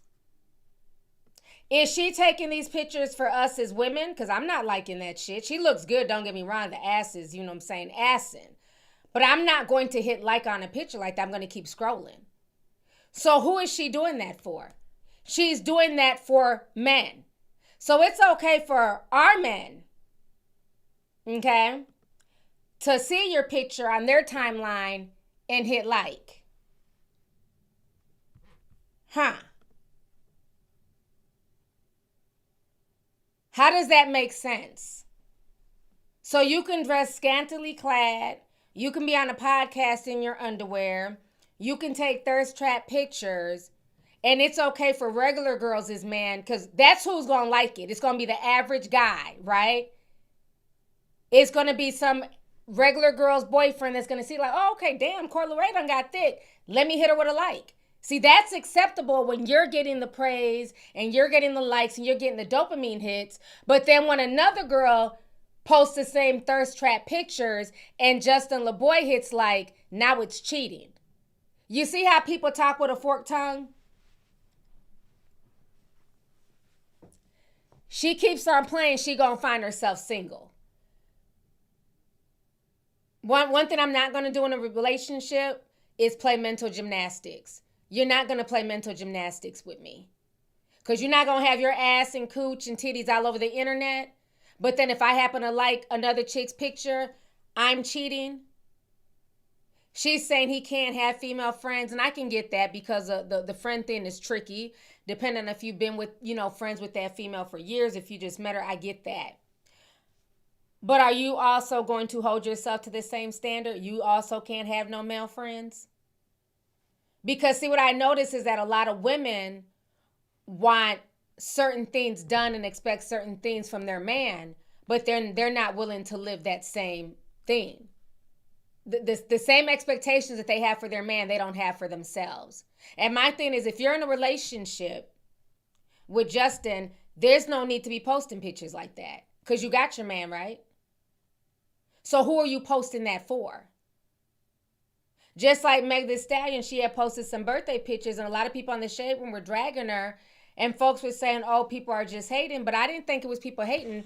People were saying, Megan, if you're sitting here dating Klay Thompson, you know, he's fine, you know, he's in the NBA, you know, y'all's relationship is going good, why do you feel the need to post these type of pictures for your birthday?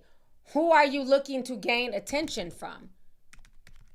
Because who else is really going to be liking these pictures outside of other men? Let me see if I can find her birthday pictures. And she looked good. Don't get me wrong. Her body was tea. But that was a real conversation that people were having. Like, why are you posting these pictures? Because she didn't really have anything on. Let me see if they come up.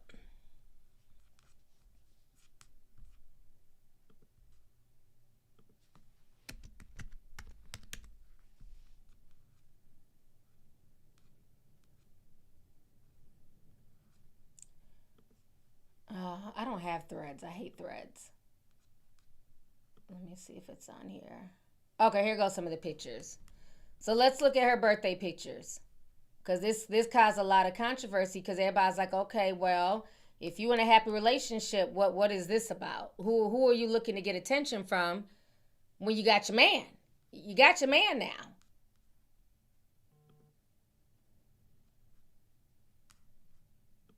I think this is there we go. Try and zoom in a bit. And like I said, her body looks good. But again, we're supposedly in a serious relationship.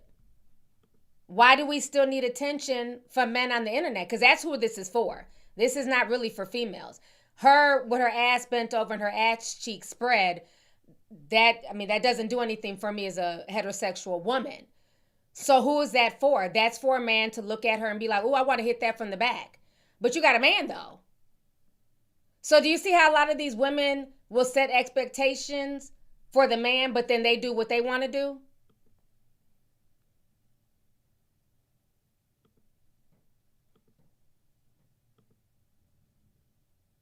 And I'm not saying that there's anything wrong with sexy pictures. Don't get me wrong. There's nothing wrong with being sexy.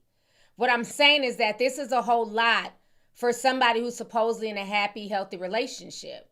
And that was my issue with Coi Leray. You're saying that he can't even like a picture. So let's say Justin LeBoy liked Megan Thee Stallion's picture, because that's who that's for. This is her birthday pictures, okay?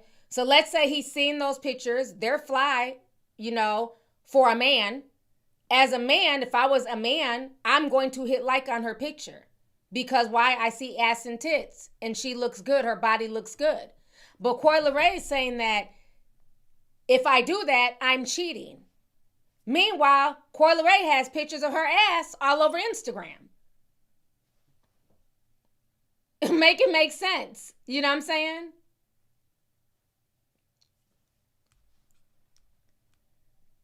Dell says, slow down, T. What part of what I'm saying don't you understand? Are my points going too quickly over your head? Because I think I'm making points.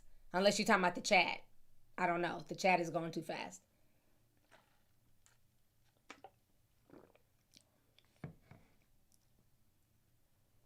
The thing is, maybe her man is okay with it. That's not the point I'm making. He might be okay with it. What I'm saying is that there's always different sets of rules. Now, let's say Clay is out here in gray sweats showing his peen print. So let's reverse it. NBA, handsome, gray sweats, peen print. Remember when all the dudes used to show their peen prints on Thursdays or whatever, the gray sweat peen prints?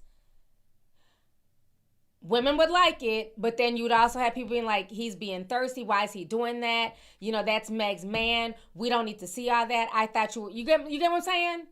When you reverse it and flip it, it's just a respect thing. That's all I'm saying.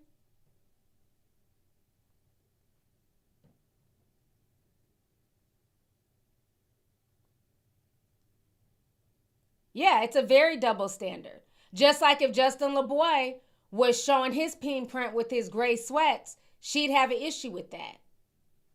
She literally got up and said, "Don't make me put hands on you," and walked off when he was talking, when he said, when they were talking about her, you know, him having female friends. And she was like, "What, do you want some female friends?" And he's like, "No, I only want you as my female friend." That's all I'm saying.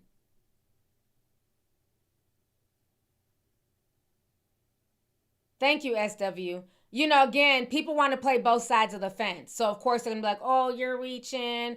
Oh, just let them have fun." No, because, again, people listen to these podcasts.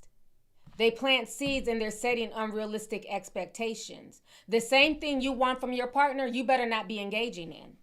If you don't want me double tapping on other people's pictures, then you should not be showing ass shots either, because at that point, you're looking for other men to double tap on your picture. That is why we post pictures on social media. Let's not act willfully ignorant. Everybody who posts his pictures on social media, including myself, we're posting pictures to show ourselves to people to get likes and engagement. Who the fuck wants to post a picture and not get a like? That'd be devastating to the ego. Bitch, I love a good dopamine hit. I don't post pictures a lot, but when I do, I expect at least a few likes. Not posting this shit for my health. Okay? So as human beings, that's why we post pictures. You think Coi Leray's not posting booty pictures to not get likes?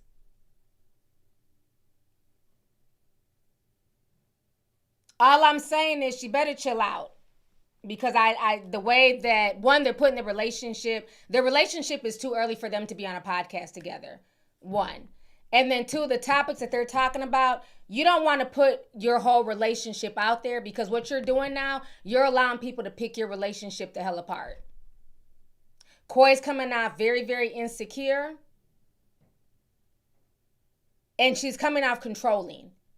If that conversation, if the genders were reversed, and that was Justin saying, "You better not be liking no other niggas' pictures," and he jumped up and said, "I'm going to put hands on you if you have a male friend," nobody would be excusing it. Nobody would be acting like, "Oh, it's cute, it's a kiki." Everybody would be putting red flags all through the chat.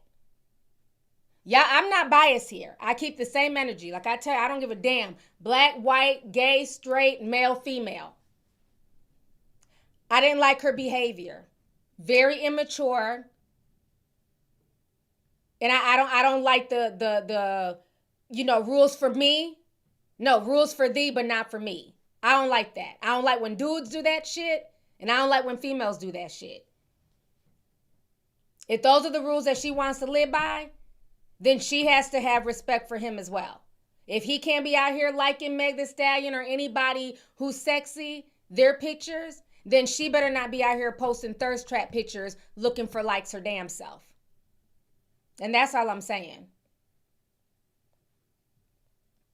So I hope that, you know what I'm saying, wasn't too fast for you.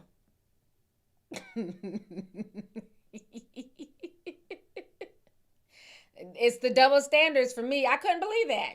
Liking a picture is cheating now? Like, come on, let's stop the foolishness. That's not cheating.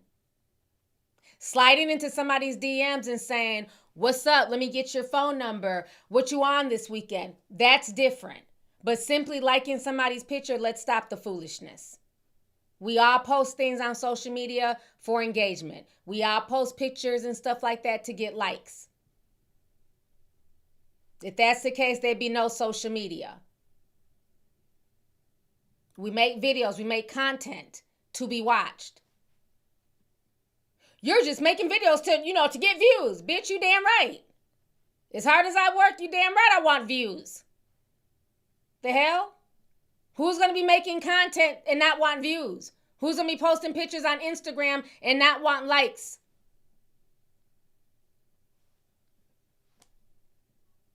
That's all I'm saying.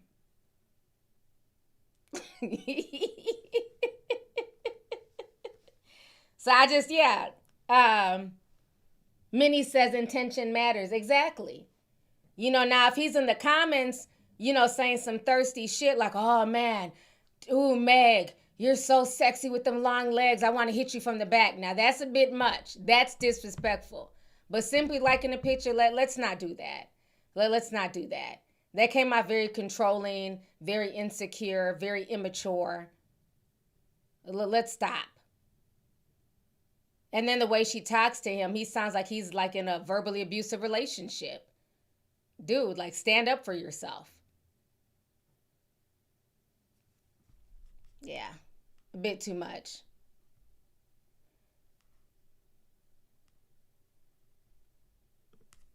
All right, so let's go ahead. I think I hit on that. What else we talking about? Oh, yeah, Little Kim. Oh, child. Let's see. Let's hit on Little Kim real quick. Little Kim is out here talking about she mad at her fans, child. She's lucky she still got fans.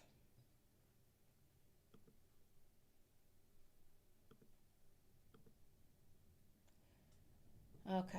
She's doing a car interview with Nick Cannon.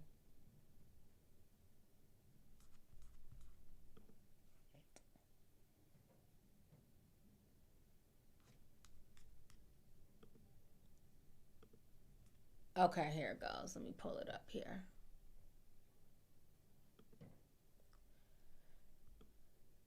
Nick Cannon and Little Kim. Then I gotta ask that question: what inspires Lil Kim? My family, my friends, people who believe in me. Listen, I'm about to say something, and I mean, some people might say, but I can't stand my fans sometimes, yo. Why? I hate them because they don't get it.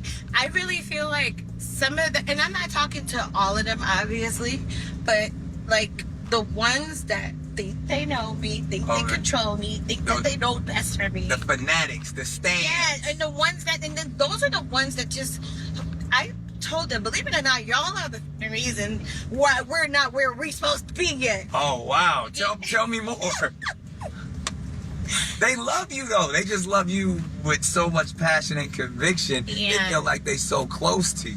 Yeah, but, you know, we gotta, you know, elevation was always my thing. The reason why I think I'm still moving out is because I had learned to say, I don't give a fuck. Fuck whatever they, I don't care no more. I'm gonna do it my way. And I mean, you've been proven doing it your way has worked this far. Yeah, and then, you know, the last few years, I'm just like, you know what, whatever. So then I gotta ask that question: what inspired?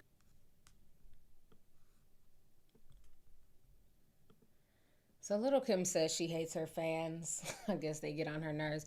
Kim, be careful what you ask for, because there was a lady named Doja Cat who was very, very popular. Way more popular than you are now, and she talks shit to her fans. And guess what? Her last album didn't do too good. Little Kim, you need to understand, a lot of your fans, we're grown. What is it? Well, I guess you could say Gen Z. The younger Gen Z and Gen Alpha are not checking for Little Kim. Okay?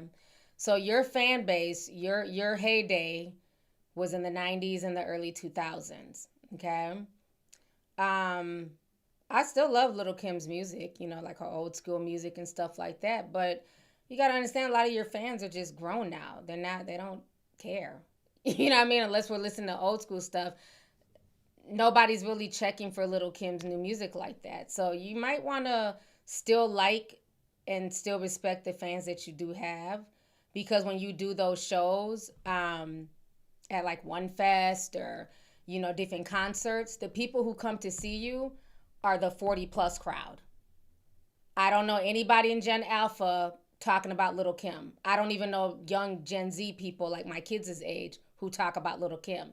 It is the 40-year-olds who are looking for you know, for their nostalgia and, you know, want to get taken back to high school and college. They're the ones coming to see you at these summer jam events and stuff like that. So, be careful what you wish for when you're saying things like you hate your fans and they get on your nerves and stuff like that. And I think the reason why she hadn't been able to keep up with the younger generation, like the younger fans, one, rap, especially the rap girls, they only have so much of a shelf life, right? You have Jay-Z's old ass still rapping, but for the rap girls, it's a little bit different. And the thing is, to me, Kim started falling off when she just really stopped caring. It's almost like she was so worried about the whole Nicki Minaj situation, and, you know, she was too focused on that and trying to call Nicki out, which Nicki was definitely wrong, when she should have been just focusing on music. Be her competition.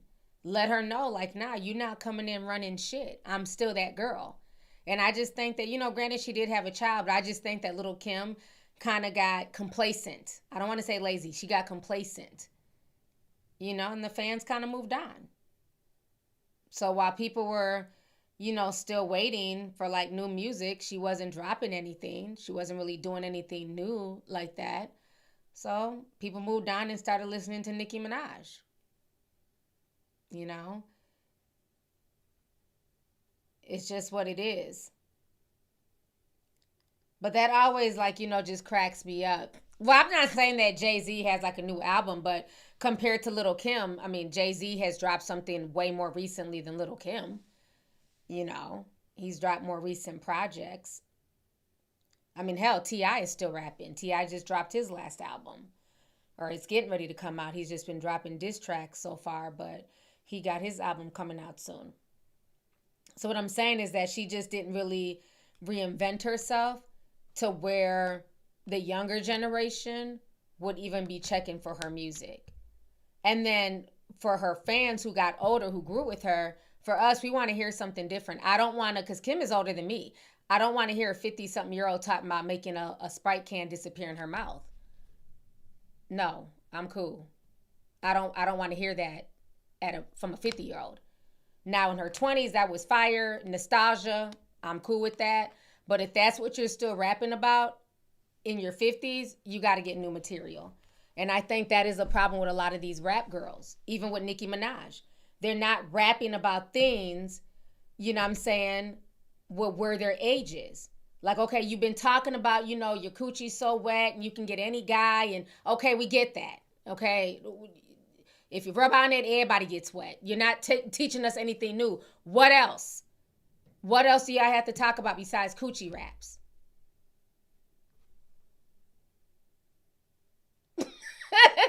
Okay, like people want more. Somebody said the only woman still rapping is Missy. But Missy's always talked about a wide variety of stuff. That's one thing I've always liked about Missy. She's talked about a wide variety of topics. And I just think, you know, Lil' Kim needs new topics, just like Nicki Minaj needs new topics. You know, we want to know, what is it like? You know, what are you doing in your life now? Because best believe you're not still running around moving packs and, you know, sucking dick behind, you know, the alleyway. Like, what else are you doing now? And, you know, people, your fans want to grow with you. Just like the same way people got on Jay-Z. You can't keep rapping, you know, about, like he said, if you want my old, if you want my old raps, listen to my old albums. Because at some point you have to evolve. Nobody wants to hear a rapper who's extremely wealthy, who's made it out the hood, keep talking about selling drugs. That's not your reality. And I think that's why Jim Jones' last project, no shade, it went triple aluminum. Jim Jones is what, 50? And he's still talking about the same thing. We know you're not out here doing all that stuff. So, you know, eventually you have to evolve.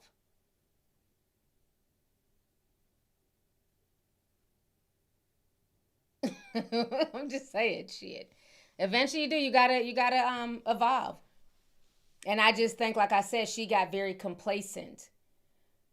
And so right now, Kim does mainly performances tied to nostalgia.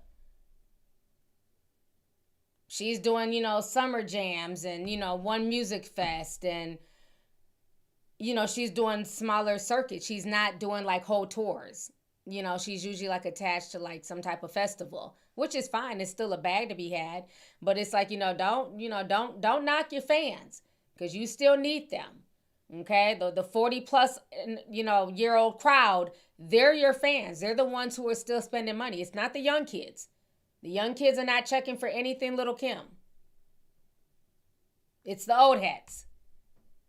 So you might want to simmer down talking about you hate your fans. Because I would take my old ass money back and not go to another show. Okay? I want to see you walk and do that weird little dance and shit. But if you talking about you hate your fans, well, let me go ahead and keep my old ass money to myself. Okay? Shit. Cause them young folks ain't coming there to watch you dance and shit like this.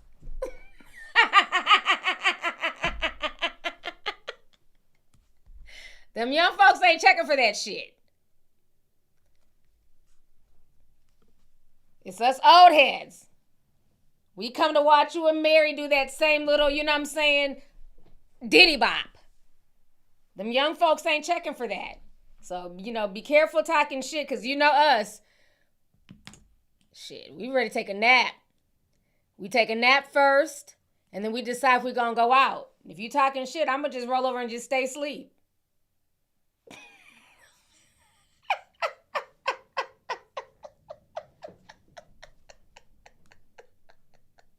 You know, it takes a lot to get us out the house. It got to be a special occasion, because, you know, it got to be something going on. I'm just not going to be just roaming the streets. So the fact that I'm getting up, getting dressed, be careful what you ask for, because like I said, it's us that are your fans.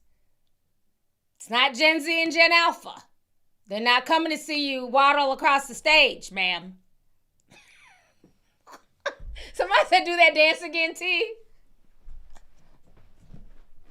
Let me. Y'all know I have no chill.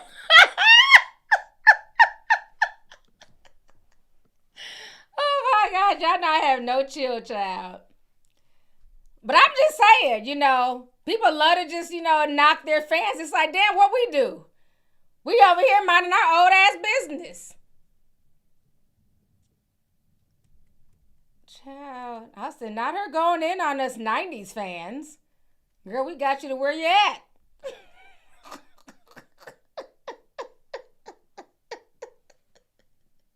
She said, we get on our nerves.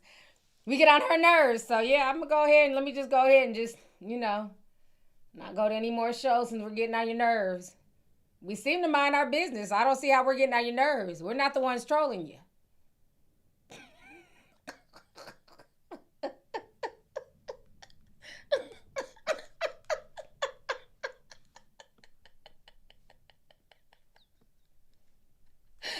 Okay, let me get off Lil' Kim, child.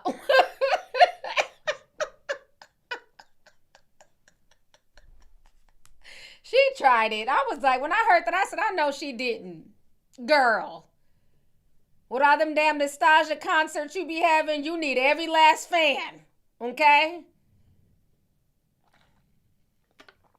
She talking like she 23. My fans get on my nerves. Okay, girl. All right, y'all. So before I get up out of here, let's go ahead and hit on this Cuba tea real quick. I want to kind of say that for the end.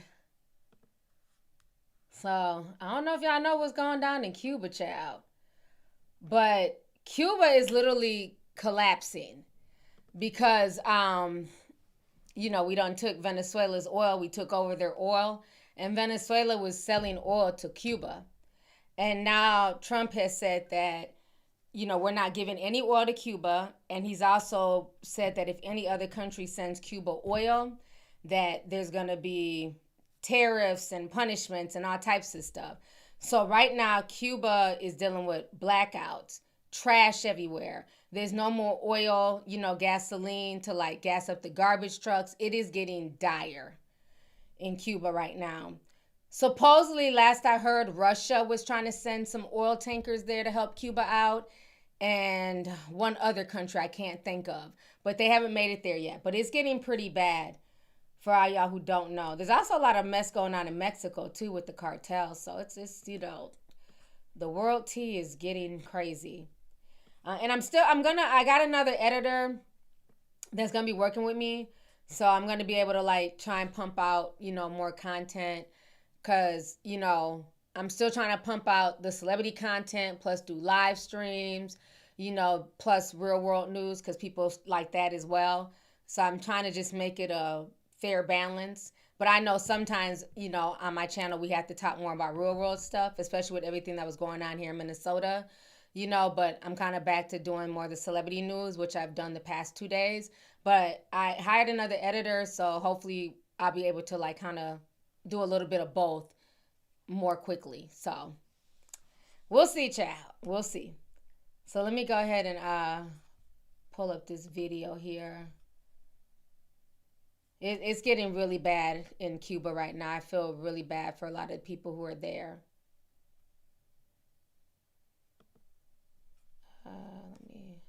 That's the one, yeah. Let me shrink this a little bit.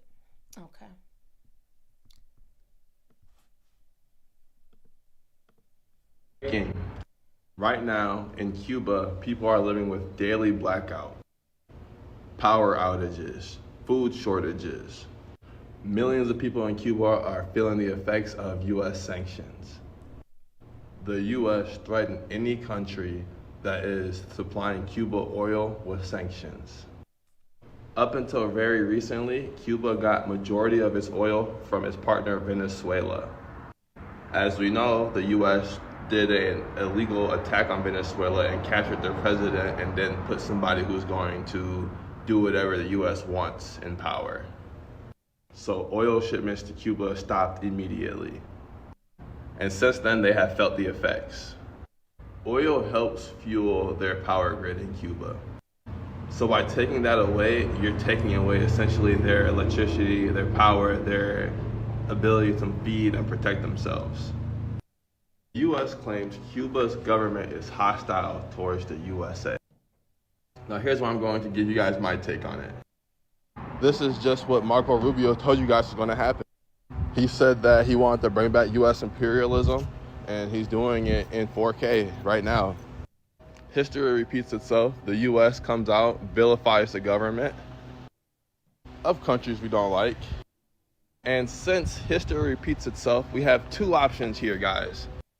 We got strangle the country, make it hard for them to get resources so the people of the government get mad and try to overthrow the leaders of the government. Or the U.S. will find a rebel group to fund to help throw it over. It seems like with Cuba, the plan is to strangle them until the people get mad and overthrow their own government. So it's very bogus what the U.S. is doing. Cuba is not a threat to us. We've been bullying them since Fidel Castro. But I guess that doesn't really matter. Anyway, let's pray for the people of Cuba. Let's write letters to... Okay, I think he might be in Cuba. I don't know. All right, let's go. Oh, that's the Mexicans in Mexico. There's a lot of stuff going on globally right now. I'm trying to find some other videos. In Havana, once known as the Pearl of the Caribbean, the scene has changed completely. Piles of garbage line the roads. Foul odors spread through neighborhoods after sanitation trucks were forced to stop operating due to fuel shortages. The problem is not technical, it's political. According to Cuban government sources, more than half of the garbage collection fleet is now out of service, and what remains cannot move because diesel is unavailable. Residents are sending out desperate pleas for help.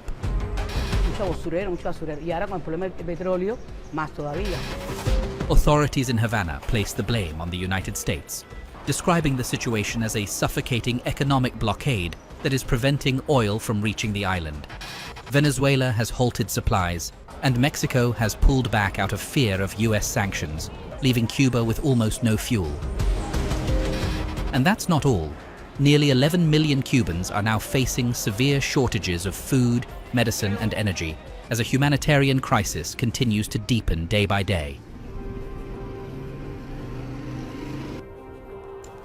So yeah, it's getting real out there. I'm trying to see in Havana, if there's any other updates. Because they said Russia was trying to get out there to them. But it's getting really bad at this point. They're saying it's like in a collapse. Muy crítica y cada día estamos de mal para peor. On Monday, Donald Trump was asked about the sanctions that, of course, he has placed upon Cuba that are causing hospitals to close down. They are causing people in the country to starve. And when asked about these, roughly 4 weeks of sanctions that are crippling Cuba, Trump bragged about it. He's glad people in Cuba are starving. He's glad that these people have nothing. People who are not enemies to the United States. They're not the ones with the communist government. They're just human beings trying to live their daily lives, right? And Trump's glad that they have, in his words, nothing. Here's what Trump told reporters. Cuba right now is a failed nation. They don't even have jet fuel for airplanes to take off. They're clogging up their runway. I have Marco Rubio talking to Cuba right now, and they should absolutely make a deal. It's really a humanitarian threat, I'll say. So we'll see how it all turns out, but Cuba and us, we are talking. In the meantime, there's an embargo. There's no oil. There's no money. There's no anything. There's no anything. It's a humanitarian threat. Listen, you, Donald and Marco, are the humanitarian threats to Cuba. You want to spark change in Cuba like the United States has been trying to do for 70 plus effing years and failed every time? Democrats and Republicans alike? The closest we got was during the Obama years when he was like, yeah, we'll lift, the Cuba travel restrictions. And then Trump immediately put them back on. You want people in Cuba to have better lives, to maybe get a better government? Totally normalize relations with the country. Allow Americans to go there. Allow them to come here. Allow us to trade freely with them. Let the people of Cuba no longer be closed off from everybody else and finally realize, hey, wait a minute, what they've got is pretty good over here. We should have that here. We should demand better. We should do better, right? If you want regime change, you don't do it by shutting people out. You do it by welcoming them in. All right, thank you. Yeah, let's see. Cuba is so frozen in time it's like stepping into a 1950s movie. This island nation floats just 90 miles south of Florida, so close you could almost swim there. Cuba is the largest island in the Caribbean, stretching over 700 miles long. Trying to see if they're showing any more stuff with the blackouts. Did you know that Cuba sends thousands of doctors around the world every year? And I think what's really scary about this, let me see. It's hard not to feel a sense of melancholy as you walk the streets of Havana. There are signs of struggle everywhere. Domestic waste piles up around street corners, and these once majestic buildings are slowly crumbling in on top of each other. It truly feels like Cuba is at a turning point, on a knife's edge even. This volatile reality formed the backdrop to my journey, a trip some people warned me not to take at a time of mounting political pressure and economic hardship. It feels more important than ever to document this music, to listen to the musicians who are carrying it, and to honor the resilience embedded at the very heart of these rhythms. Because this isn't just music. This is the sound of survival, the sound of resistance, and the enduring heartbeat of a small revolutionary island still playing on against all odds. You know what's really scary about this, though, when you think about it? Let's say, this wasn't Cuba, right? Let's say this was America, and something like this happened where we didn't have access, to, our resources. We didn't have access to oil. Think about anytime there's a gas shortage and people are lined up, even during hurricane season and people are lined up trying to get gas. It just shows you how one little thing in a country can really cause collapse. I think for us, I don't think not having access to oil would necessarily cause collapse. For us, it would be the grid. And their grid is ran on oil. So that's the crazy part. Ours are electrical, but Cuba's living in the 1950s. So it's it's causing everything to just fall apart there. And it's very scary because, you know, these are real people's lives that are being affected. And it's like, you know, they're just, it's being seen as a game. And to say that nobody else can help them and send them, you know, diesel is crazy because they got a majority of their oil from Venezuela. But now that we went in and took Maduro, we've taken over the Venezuela oil reserves. So it is insane. So last but not least, before I leave, let's talk about Mexico really quick, and the whole drama that's going on down there in Puerto Vallarta with the cartel.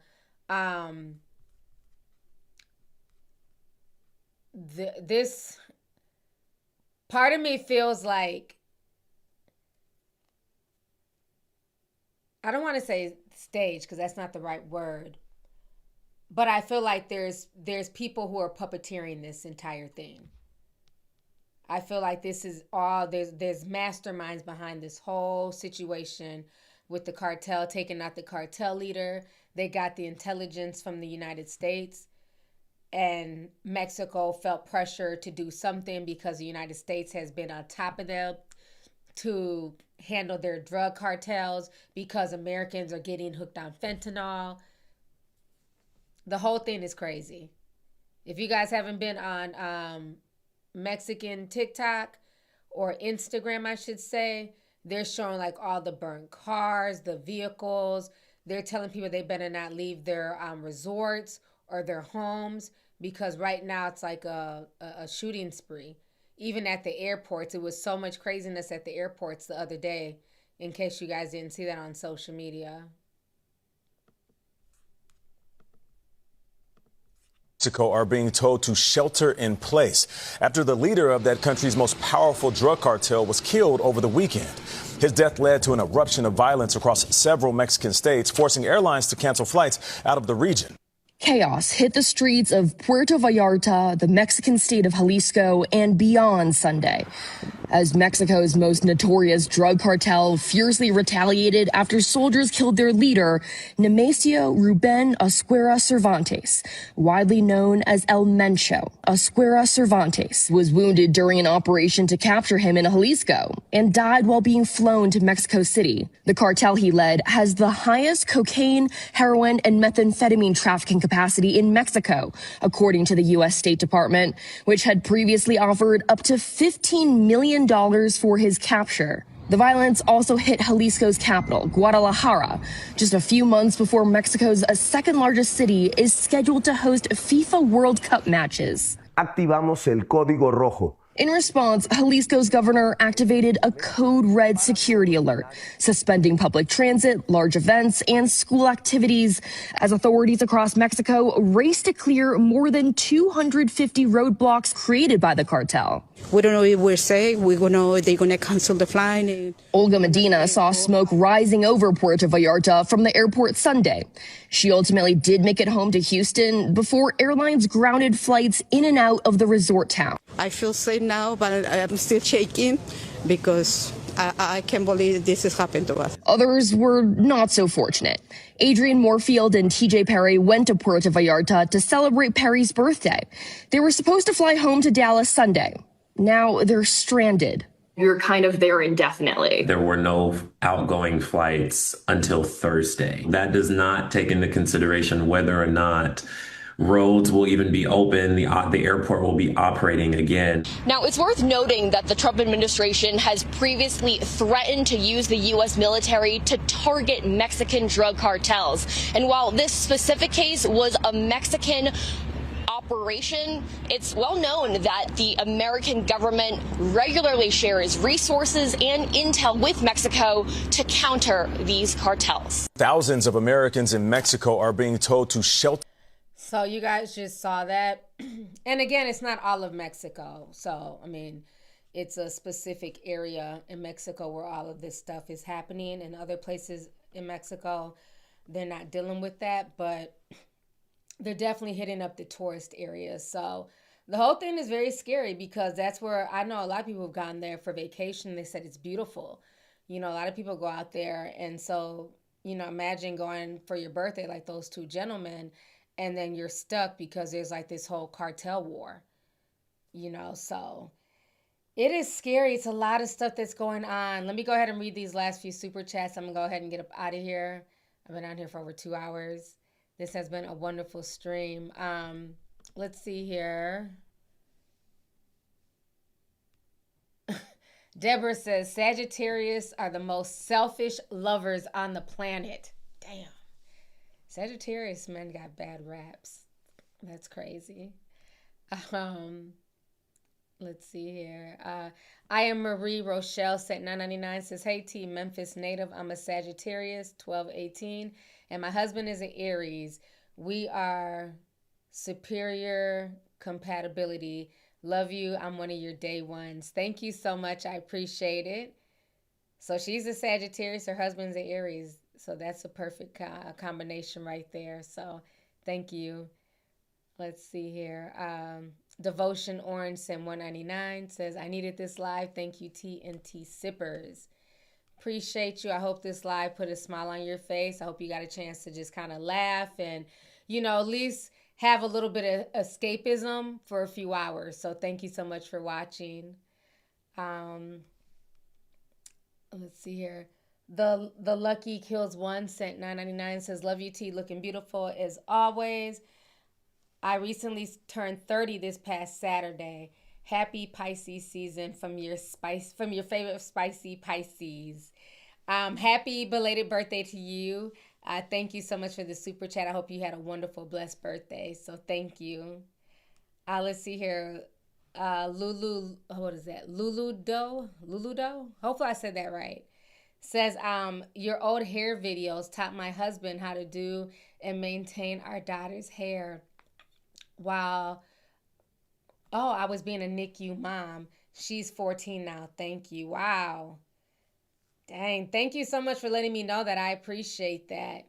That's amazing. Yeah, I used to do a lot of hair videos back in the day and, just teaching people how to maintain their hair and grow it out and things like that. So I'm really glad that that video was able to help your husband.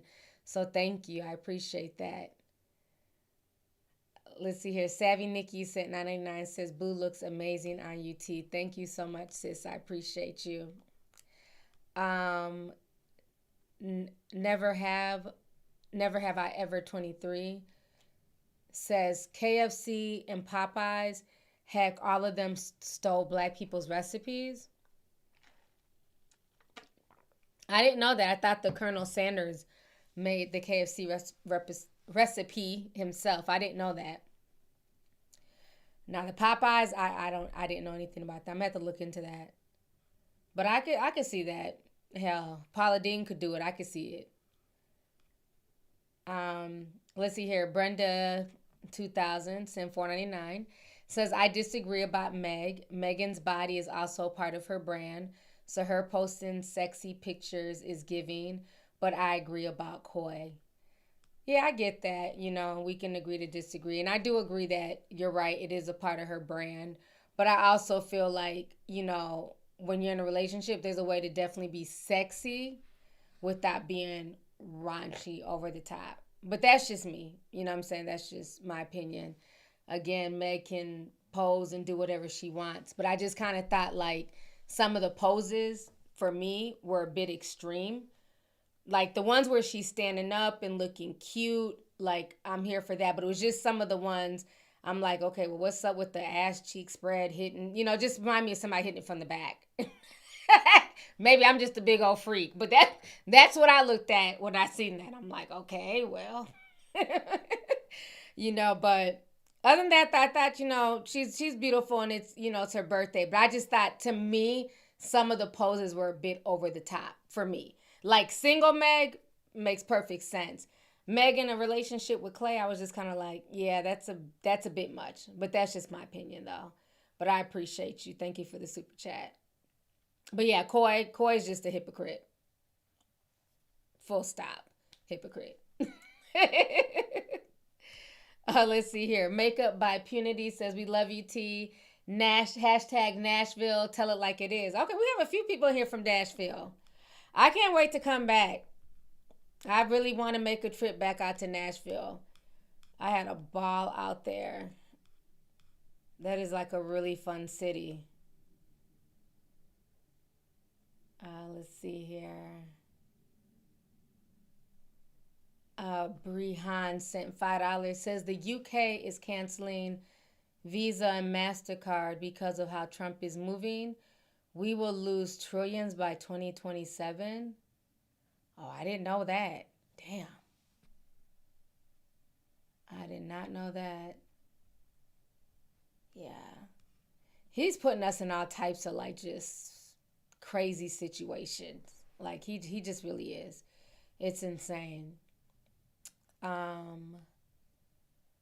Wendy and Antonique sent $5 in Czar money. Says finally caught alive. Sending love from South Africa. Thank you so much. I appreciate you. Thank you for the super chat. Chloe says, hey T, shout out to the Pisces gang. My brothers and my wife had a baby. They had a baby boy today. Okay. A new little Pisces babies. Well, congratulations to your brother and his wife for the new baby. So that's awesome. Nothing like a new baby, man. That's such a blessing right there. Let's see here.